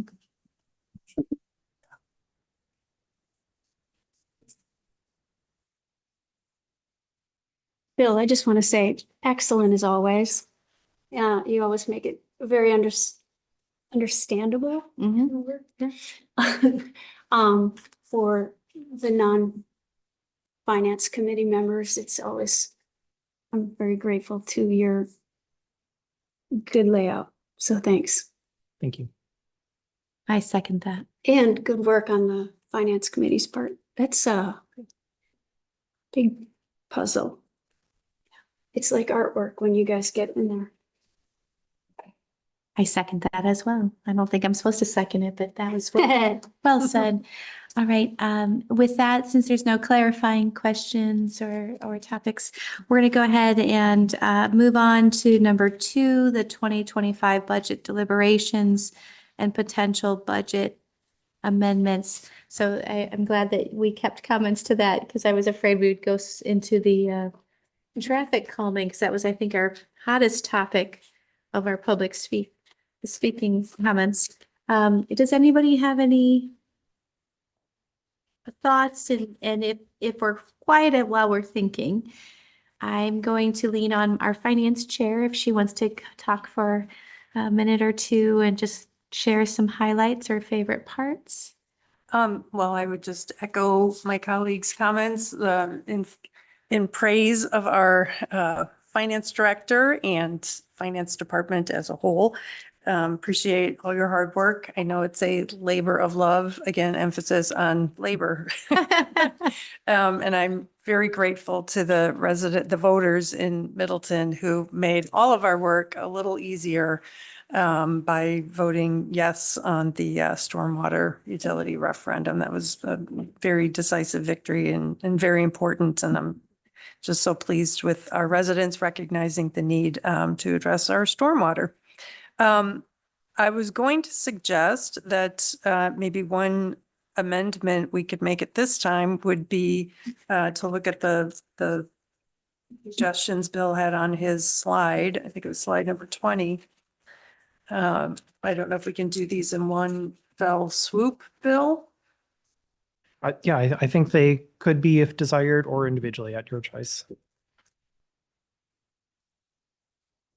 I think I would move that we amend the proposed or the recommended 2025 budget to incorporate the changes, the suggested budget amendments showing on the slide.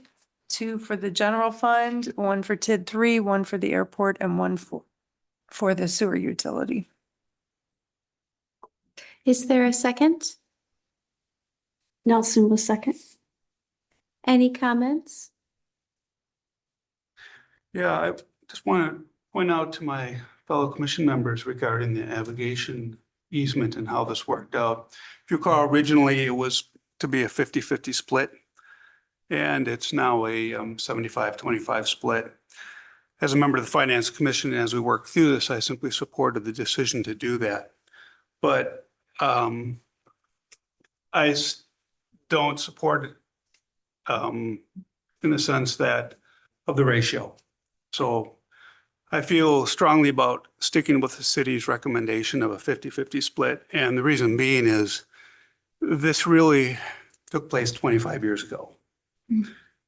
For whatever reason or other, when the city used its TIF money to purchase, build, and develop the airport, and the runways were configured the way they are, why property wasn't purchased to the south of it to assure the navigation easement, nobody knows. And there's no sense in trying to figure out or understand why from an accountability perspective. And so we're in the position we are now, not really from an airport operational standpoint in terms of enterprise expenses, keeping the airport maintained, operated, shoveling the snow, repairs, maintenance, and so forth. This dates all the way back to really the original build, design, and construction of the airport. And so that's why I just want to make it clear that I support a more of a 50-50 split in terms of TIF funding. While I support that we have to do this, we have no choice, that we have to have a navigation easement solution, and hopefully it's just short term. I would ask that you consider the funding model that you're looking at. Thanks. We appreciate your perspective. As you sit on the airport commission and you're constantly teaching me about piloting and I'm learning more and more. So It's thank you. that black box on the west side of the city. Any other comments? Okay, hearing none, all those in favor of approving, I apologize, that- Bill, can I have the, Yep, right back up. I believe it was the amendments as listed, On slide the number. suggested budget amendments on slide 20. including the increased ambulance billing rates and operating adjustments so that we're doing it on a continual smaller basis. Reduction in budgeted savings from vacancies, avigation easement cost from TID number 3, avigation easement costs from the airport, and sewer rates and MMSD fees. Please say aye. Aye. Any opposed? Yes. Motion passes 7-1. Is that accurate? Okay. Thank you for those suggestions. And Alder Haniro, I want to say just a thank you for being the finance chair. I know that you and your finance committee have worked very hard, but I do appreciate those many, many hours of work, and same with staff. Is there any other amendments under consideration? I would like to propose another amendment. Could we bring up the capital projects, please? Yep.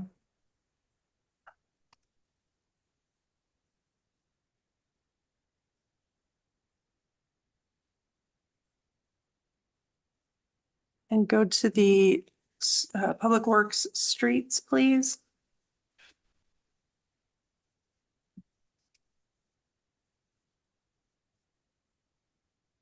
I'm going to make a motion, and is Sean Stowski here? He is, okay. I move that we restore the $25,000 in funding for Elmwood traffic calming. Recognizing that that would take us $5,500 over our target of 4.2 million. And how much, I'm sorry, how much would it be over? $5,500 over our 4.2 million target, and that's only 0.13%. That's reasonable in my world. Okay, is there a second? Sorry, I put comments in before I was supposed to. Is there a second? I'll also say. Thank you. Alder Kalish, any comments? Yes, Madam Chair, I moved by the comments we heard earlier when the Finance and Personnel Committee were discussing the executive budget and the original proposed budget. We needed to cut. We just needed to cut. And this item was cut partly because we knew that the Old Creek and Pheasant Branch folks, as you heard earlier, had worked through the neighborhood traffic management program process, devoted a lot of hours to it, and we were not privy to any work being done at that scale for the Elmwood traffic calming. Since it is an important, we've all driven down Elmwood, I'm sure. It is clearly a concern to the residents there, and we have this opportunity. So that's why I think we should restore that $25,000. I do appreciate that. I know it's supposed to be you'll have to help me with this. It's like our bike. There's part of it's the bike highway. It's part of US Bike Highway number 30. Thank you. And so we want to make sure that we are supporting that and making it petty and pedestrian safe. So thank you for that. So we have a motion and a second. And Alder Schaefer. Oh, and Alder Schaefer. Yeah, I just want to speak in support of restoring that money. I've heard from many people for several years, and I think it's important, and I strongly support it. I like that. Strongly supportive. I also like the fact that you guys are working together to do both of the traffic, and so we're not having to pick one or the other. So I do appreciate that. All those in favor of adding in the Elmwood traffic calming budget of 25,000, is that accurate? Yes. Please say aye. Aye. Any opposed? Motion passes unanimously. If I may, could I ask Alder Haniro, Chair of Finance, if, since we're here, if there's now, because I'm not paying any attention to the total, anything available to do the full raised intersection at Park and Elmwood? I'm glad you asked that question. We have this item on our agenda later. That's right. And Versus 130 versus 250.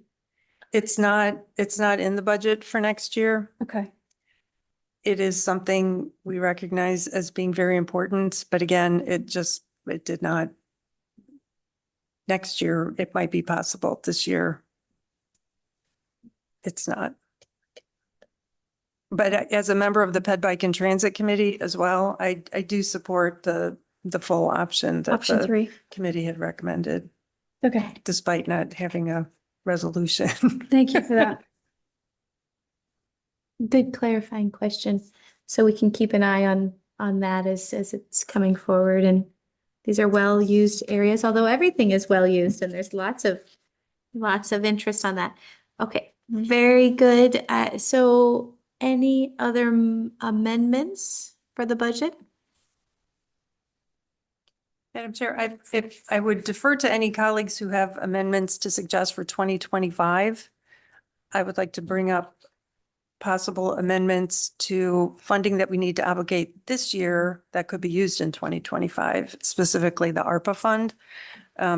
Bill, could you bring up the ARPA project table? Yep. I'm glad you mentioned the energy efficiency and solar in NOAA project, otherwise known as the Energy Navigator project. We heard a presentation on the progress at our last meeting, and I noted that several alders seemed to be appreciative of that effort and regretted that the $150,000 in our capital budget, the proposed capital budget, had to be cut. There are restrictions on using borrowing to pay for an activity like that, which is one good reason not to restore it to our capital budget for next year. However, they're already in our ARPA fund. They're part of the grants that we've been using our ARPA funds to support. And since we have a $97,000 balance, projected balance, my proposal would be to, and actually I'll make a motion to direct the staff to prepare an amendment to allocate an additional $75,000 to the energy efficiency solar and NOAA project, Energy Navigator project, before the end of 2024.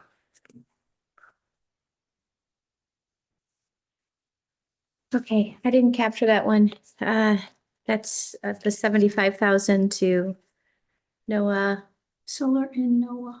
solar and NOAA. It's the third item on the Solar and NOAA. Got it. list. In.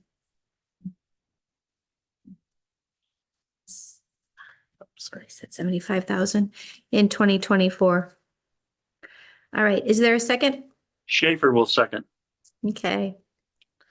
Any comments? I would just explain that, this is half the funding that was requested. I think we all heard in the presentation, they learned a lot. This wasn't a new program for us. They were learning lessons before us, but they seem to now have it sort of streamlined, and their own process is actually efficient more than it was. So they're learning the ropes in this new environment. And I just think our affordable housing needs are so great. Anything we can do to try to increase the comfort and the efficiency and reduce costs for tenants and increase the likelihood that they will be able to remain in their housing. I think we should take this opportunity. Very good. Any other comments? I would just also add that if council approves this, the city would need to enter into an agreement with Elevate Energy prior to the end of 24. And I also want to give Kelly Hilliard and Bill Burns credit for helping figure out a way to make some funding for this important program work out. Great. All those in favor of directing staff, if I remember correctly, to make a proposal for the $75,000 in 2024 funding to the solar in NOAA project, please say aye. Aye. Any opposed? Motion passes unanimously. And Madam Chair, if you'll entertain one more motion, I move that we direct staff to prepare an amendment to the ARPA budget to allocate an additional $20,000 to the Housing Stability and Food Security Program at Way Forward Resources before the end of 2024. Is there a second? This is Jackson. I'll second. Any comments? Just again, thinking about affordable housing, making it affordable to live in Middleton. Way Forward is one way that people who are not seniors, I mean, we do have a wonderful senior center with social services there, but it's only for seniors. And Way Forward has presented to us about the increase in visits to the food pantry. It's tripled in the last 2 years. We heard during Hunger Action Month, how all of the food pantries in Dane County are really struggling to keep up and what some of the reasons were, ranging from, greater need because food prices are so high, to just better management of inventory so that wholesalers aren't buying as much as they used to buy, so they don't have as much to give to food pantries. So there are all kinds of forces at work. And again, this project is already funded through our ARPA money. And it seems like another way to help our neighbors who are struggling.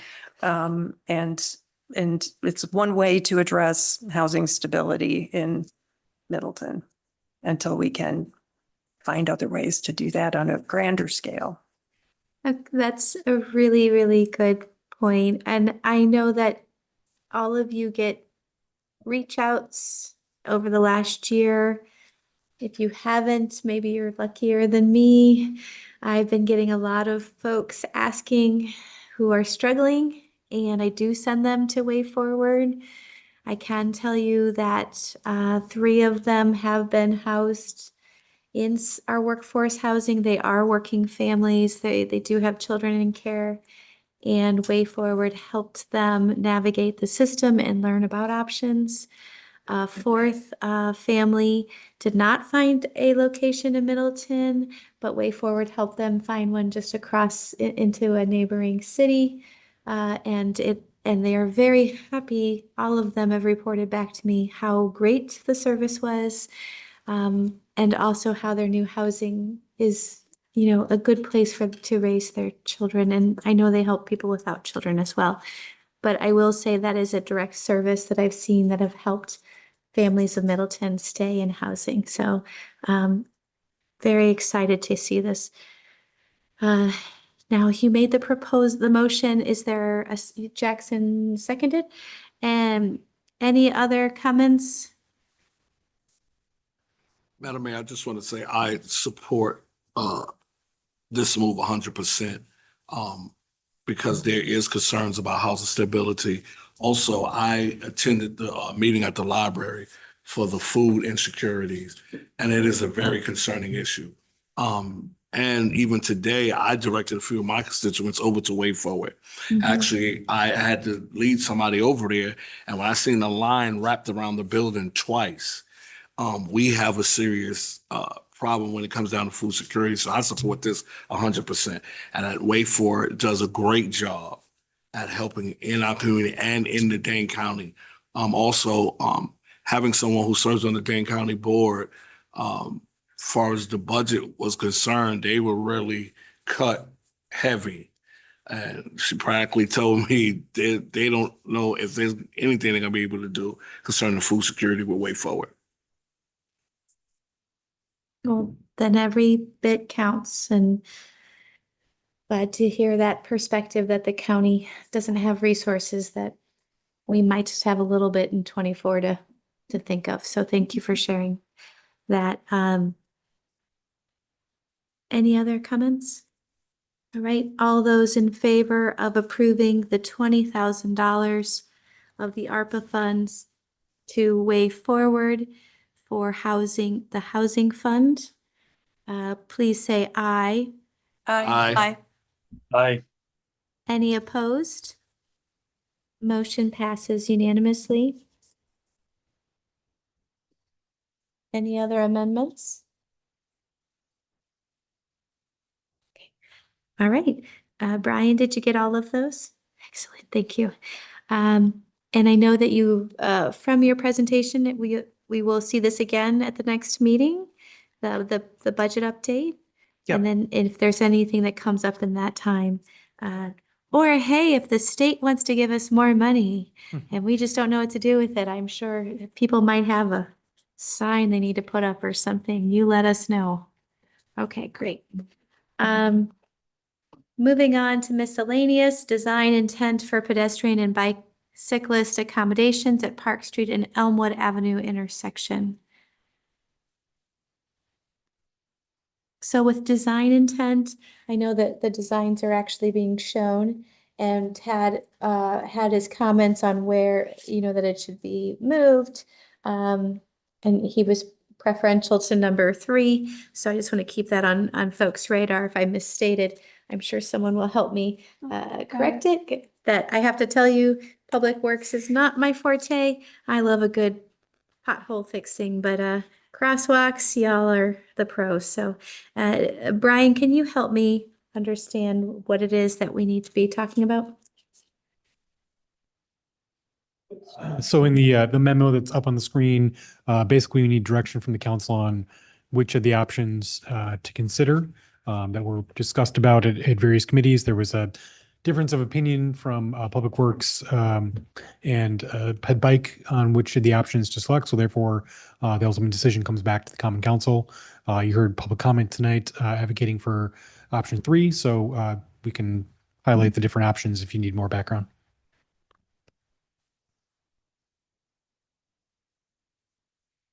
Claire Nelson?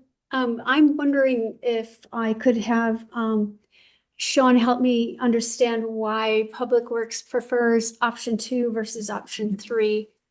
I would almost think this is easier to like snowplow option 3 versus seeming speed bumpy things.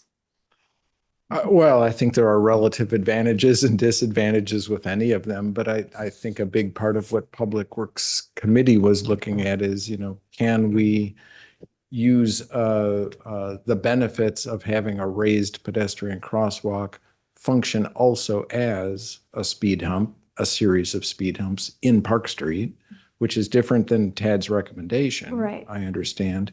And part of what Public Works discussed is that it's in a round number sense about half the cost to accomplish that. Understood. It's my thinking that trucks delivering to the restaurants in that mall would be fine turning at that intersection with it raised or with it just with either option. Am I right? I think they were looking at trying to narrow that driveway apron slightly to avoid having that be within the sloped part of the pavement. Got it. And emergency vehicles are fine with either option? I'm not sure that either of them is great, for a long wheelbase vehicle. Okay. But if it's gentle enough at a low enough speed, it should be fine. Okay. Alder Crow? And not knowing exactly what you guys talked about, but instead of, I guess option 3 looks like the whole intersection raised. Mm-hmm. Is it possible to do the 4 crosswalks raised, or does that create more problems rather than the intersection itself? Yeah, I don't recall that we looked into that as one of the options. I think part of that gets into, where you're tapering it back down to 0 height. We're effectively creating a bathtub in there. Yeah. I guess I can see that. Makes sense. I will point out too that on the picture that's showing, I used to live on the west side of Park Street, just below the house on the corner. And I know that that's when we lived there, that was a problem there. And back when we lived back in the early 90s, just traffic going through there. So I understand the need to do something there. Yeah. I'm glad you're sharing that insight. Alder Schaefer? Yeah, I think that the first plan is a no-go for me because I drive through this intersection multiple times every day, and cars are turning in every single direction and putting a circle in the middle, I think would just be a nightmare from what I see. What I usually examine is cars coming north on Park Street. There's nothing that stops them, such as a stop sign or traffic light for almost a mile, and they just come in streams and seem oblivious to the fact that people are coming on Elmwood from either side. And then, of course, you get traffic coming off of University Avenue turning south. So to me, anything that raises the stuff on Park Street would be good, would be best. Whether the whole intersection, I don't know, but I think this plan too, to me, or, the second one takes care of what is a large majority of the problems that I encounter. So that's the one I would support.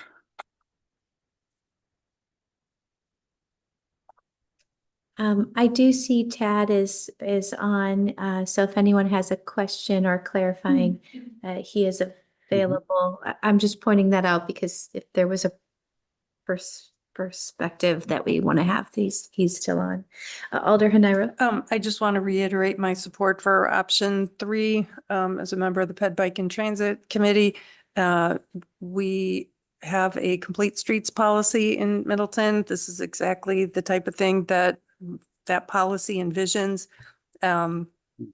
I ride my bike, try to cross at this intersection a lot, and I think it would be an improvement. We obviously couldn't do anything.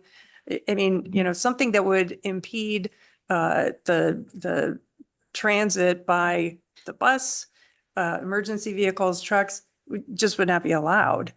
Right? You can't do that type of road construction. And so I feel that, again, we can't put it in the budget for next year, but I do think the full option 3 is where we need to go with this intersection, given that this is our bike route. Very interesting. Oh, look, both of you. Okay. Yeah. Well, no, I concur, and when we talked about this in Public Works, I didn't have at the time Tad's comment about, and rightfully so, about the traffic on Elmwood becoming an issue. And as anybody who knows, who's tried to cross the street with a driver looking for cars coming left and not right, that's an issue. And so you need to do that. And I think if we're going to then say, hey, all 4 of those crosswalks should be raised, then the table raised crosswalk is the only option that makes any sense. Thank you. That's very good. Oh, yeah, yeah. So I'm on the Ped Bike and Transit Committee as well, and just want to convey in support of everything else that has been said. Alder Hanira, I support option 3, based on everything that Alder Hanira has mentioned. I've been receiving numerous concerns from constituents regarding traffic concerns, pedestrian, bicyclists, ever since I've been on this committee, and I think that we should do everything that we can within reason to assure that we're assuring the safety of multiple users on our roads and streets. So, or for option 3 as well. Oh, very good. Alder Schaefer? Yeah, even though I liked option 2, I want to say I will strongly support option 3 as well. I think either one of them is good. So. Well, that's a really good point, Alder Schaefer. I know sometimes we can go one way or another, so I appreciate that flexibility.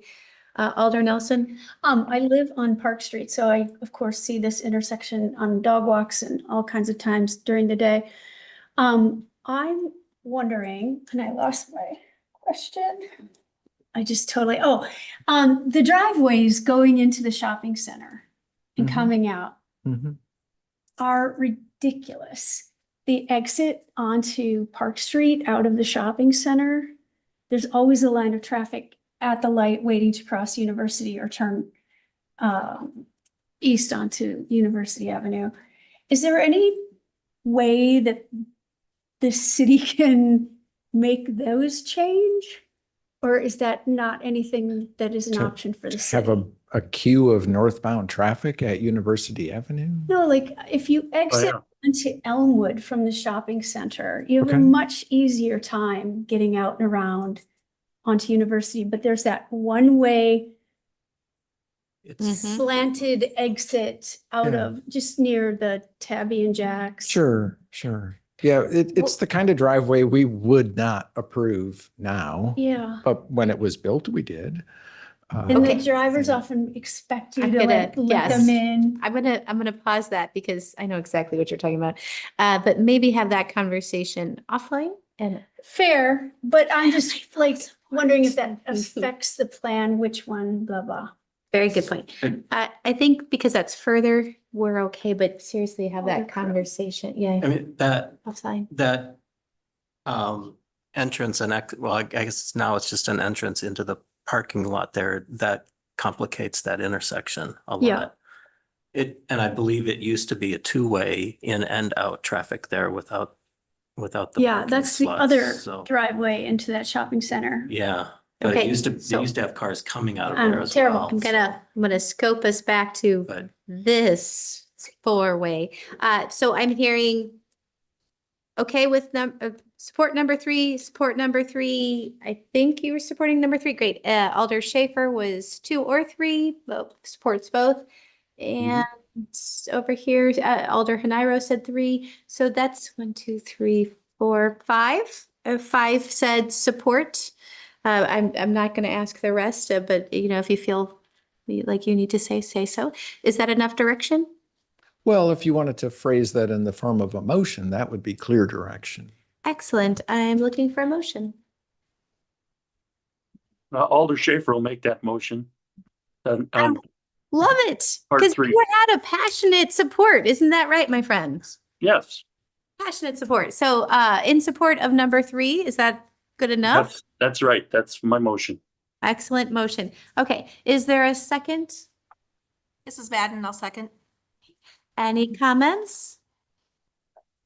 Hearing none, all those in favor of supporting number 3 option of the Parmenter Elmwood intersection of a raised table? Park. Park, my apologies, Park and Elmwood, please say aye. Aye. Any opposed? Aye. Motion passes 7-1. Thanks. All right, and moving on to ordinances, second reading. An ordinance annexing lands from the town of Springfield and the town of Middleton to the city of Middleton. Madam Chair, I move adoption of the ordinance. Is there a second? This is Jackson. I'll second. Any comments? Hearing none, all those in favor believe you- of, Do we need a roll call vote? Yeah. let's- thank you. Alder Shaver, Yes. Alder Madden, Yes. Alder Kalish, Yes. Alder Nelson, Yes. Alder Jackson, Yes. Alder Haniro, Yes. Alder Lorman, Yes. Alder Crow. yes. That passes unanimously. Motion passes unanimously. All right, moving on to referrals, referral of draft sustainable purchasing plan, implementation plan to various committees, which was one of our earlier presentations. Is there a motion? This is Jackson. I'll make a motion. Is there a second? Schaefer will second. Fantastic. And Alder Jackson, can I clarify, is your referral to Public Works, Golf Committee, Parks and Rec? Yes. And may I add community campus? And community, right, we already set up that up, thank you. And community campus. And Alder Schaefer, do you concur? I concur. Thank you. All those in favor of approving oh, I'm sorry. Is there any comments? It's the night's getting late, so my apologies.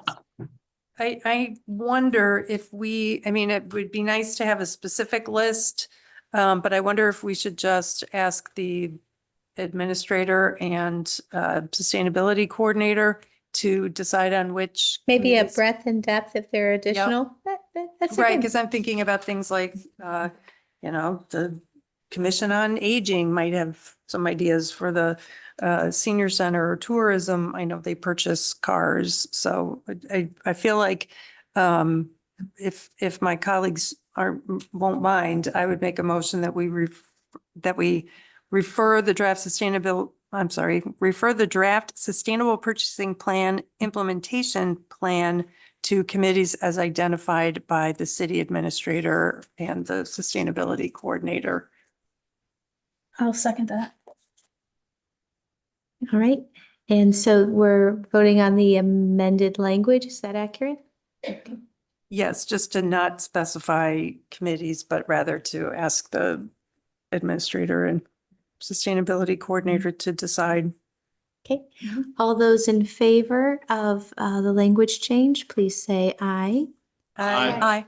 Aye. Any opposed? Motion passes unanimously. And then going back to the initial one, all those in favor of referring the draft sustainable purchasing plan implementation plan to the various committees as identified, please say aye. Aye. Aye. Any opposed? Motion passes unanimously. Moving on to resolutions. Resolutions 2024-47, recommending approval of an urban service area amendment in the city of Middleton for the Ziegler Farm development. Is there a motion? This is an IRO. I move approval of resolution 2024-47. Is there a second? Madden will second. Any comments? Hearing none. No, Schaefer does. Sorry, my hand up. Oh, sorry. I mean, we're talking about extending the sewer district and all of this. There's nothing in what I see that tells about who pays for all of that. Maybe somebody could just inform me. Okay, so city staff, can you come to the microphone? Yeah.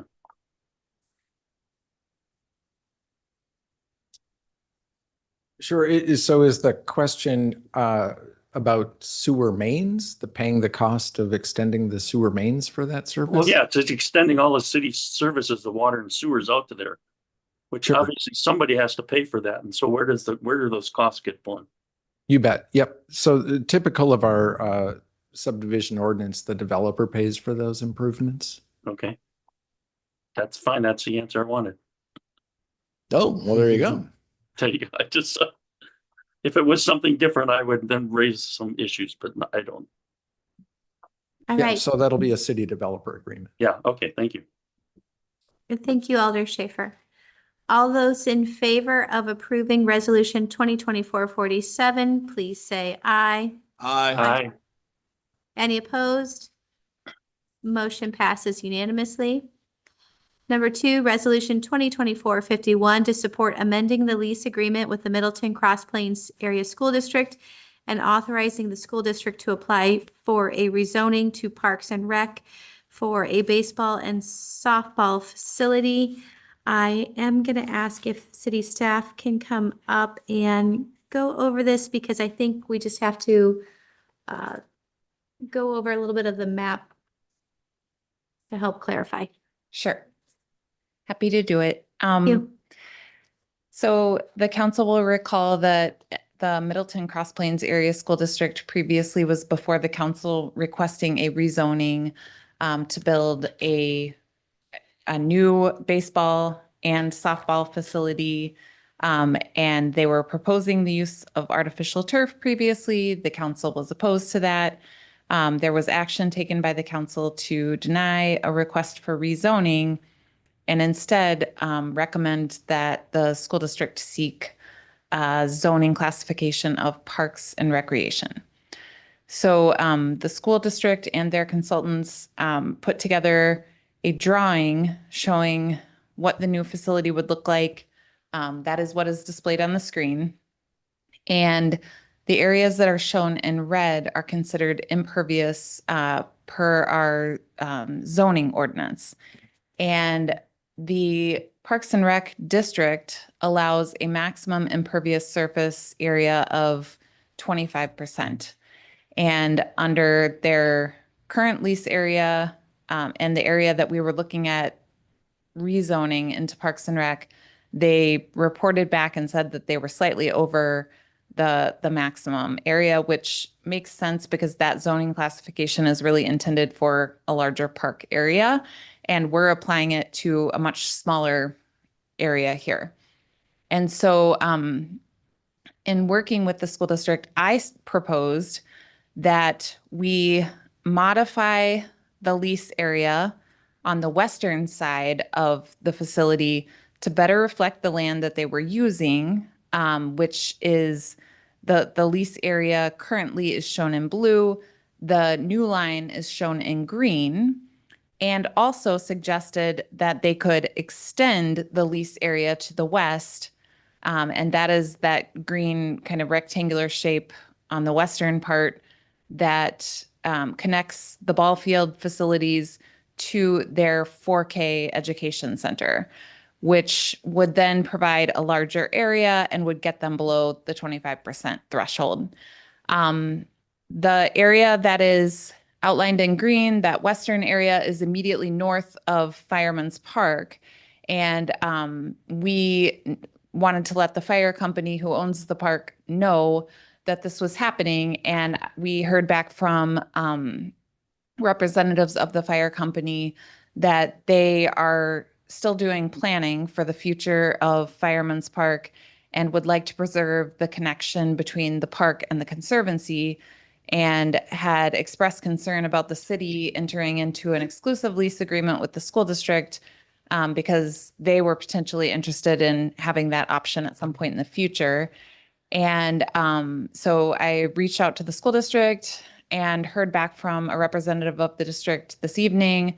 They said that they have no plans to develop anything in that area and would see no concerns about allowing a future connection to take place. And so I had a chance to speak with Chief Harris about that briefly in the lobby earlier.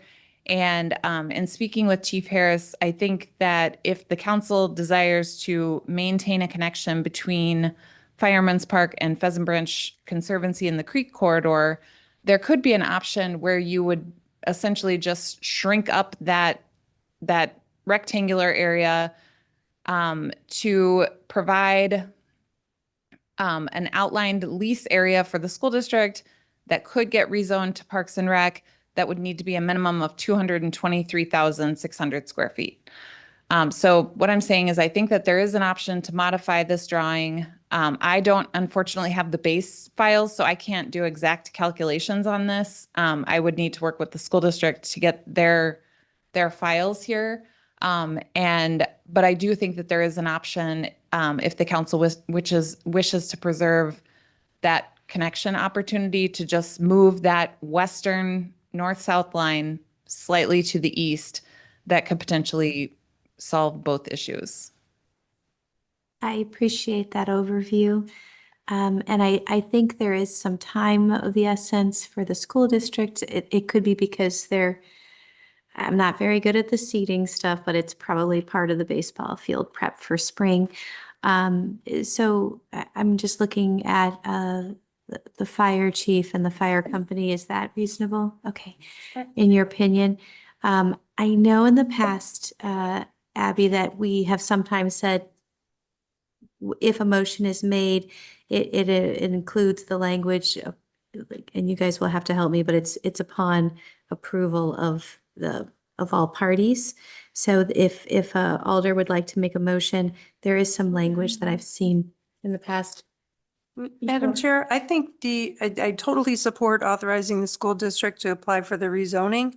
But I think and I appreciate the Planning and Community Development Director's efforts to try to help the school district out and reach compromise with the fire company, but I think this is a moot point to change the shape of the parcel, because if you do the math and multiply 55,900 square feet, multiply that by 4, it's still less than the 226,020 feet that the lease identifies as the area of parcel A. So I don't know why the district is coming to us. If you calculate it, what their impervious surface area of 55,900 square feet is 24.7%. And it's been a while since I was in a math class, but I'm pretty sure that's less than 25%. So I think it's a moot point. And I would propose that we strike references to changing the parcel boundaries from the resolution, and then we could pass that. I like that, and I'm really glad you did the math. Abby, can you walk me through that piece in case I'm missing something? Unfortunately, I don't have much additional information because this drawing that came to us came after the initial meeting where they presented the numbers that showed that they were over the 25%. And I don't have that drawing, but this revised version that they sent does have the figure that Alder Hanairo cited, which is Alder Hanairo had also looked up parcel G in the lease agreement. I'm sorry, is it A? Parcel A. And it's listed at a very similar square footage. So I don't know where the discrepancy is coming in. Okay. So without reaching out to the school district and their representatives, I can't answer that. One way we may do this is, I'm not sure we necessarily need a formal resolution. If there are some parts here that need to be still figured out, maybe just a motion to pursue this, so to work it out between and bring something back to the council. You'd have to approve some lease amendments regardless.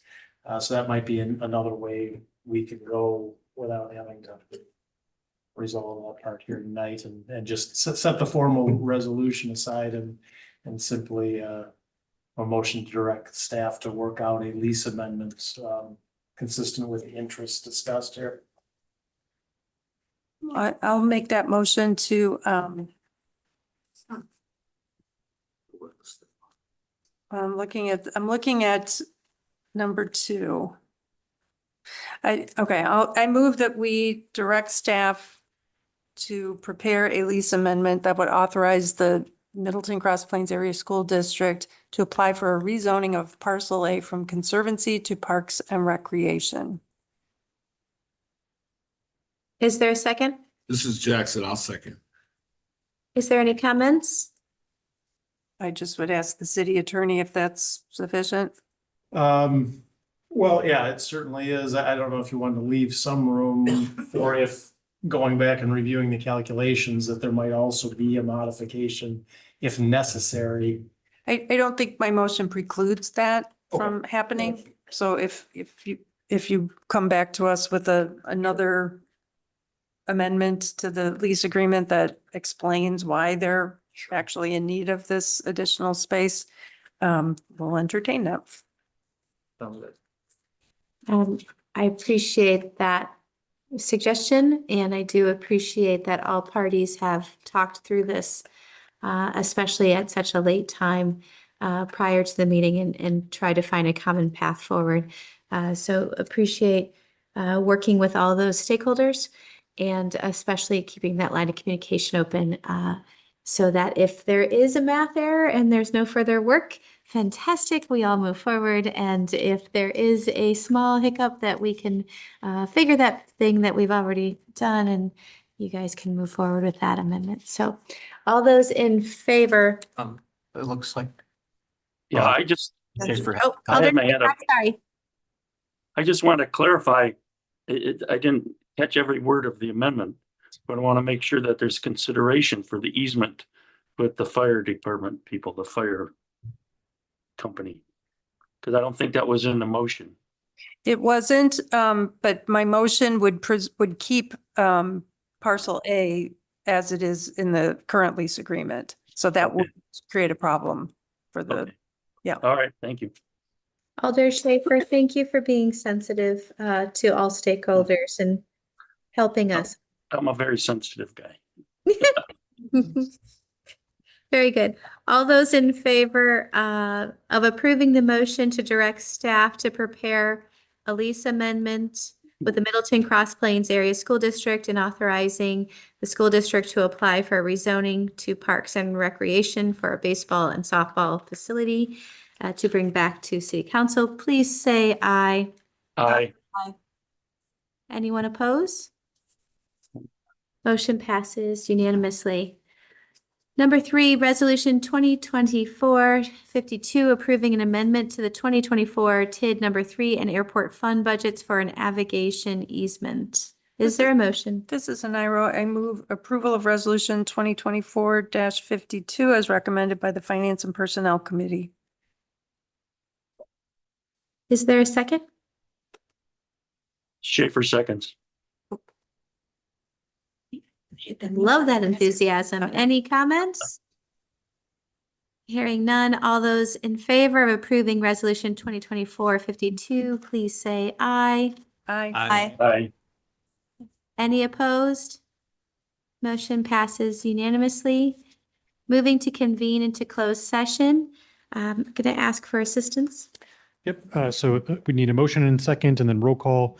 The motion would be to convene into closed session pursuant to section 19.851G Wisconsin statutes for conferring with legal counsel for the governmental body who is rendering oral or written advice concerning strategy to be adopted by the body with respect to litigation in which it is or is likely to become involved, specifically 1, consideration and possible action on Town of Westport notice of intent to incorporate petition, and 2, consideration and possible action on La Sylvia of Middleton LLC versus City of Middleton and Eagle Ridge et al. Versus City of Middleton just compensation litigation.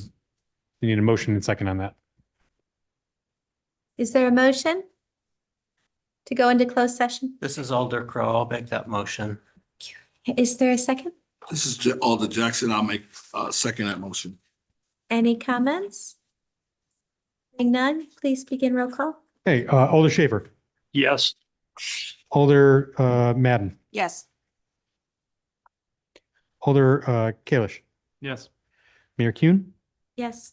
Alder Nelson, Yes. Alder Jackson, Yes. Alder Hanairo, Yes. Alder Lorman, Yes. Alder Crowe. Yes.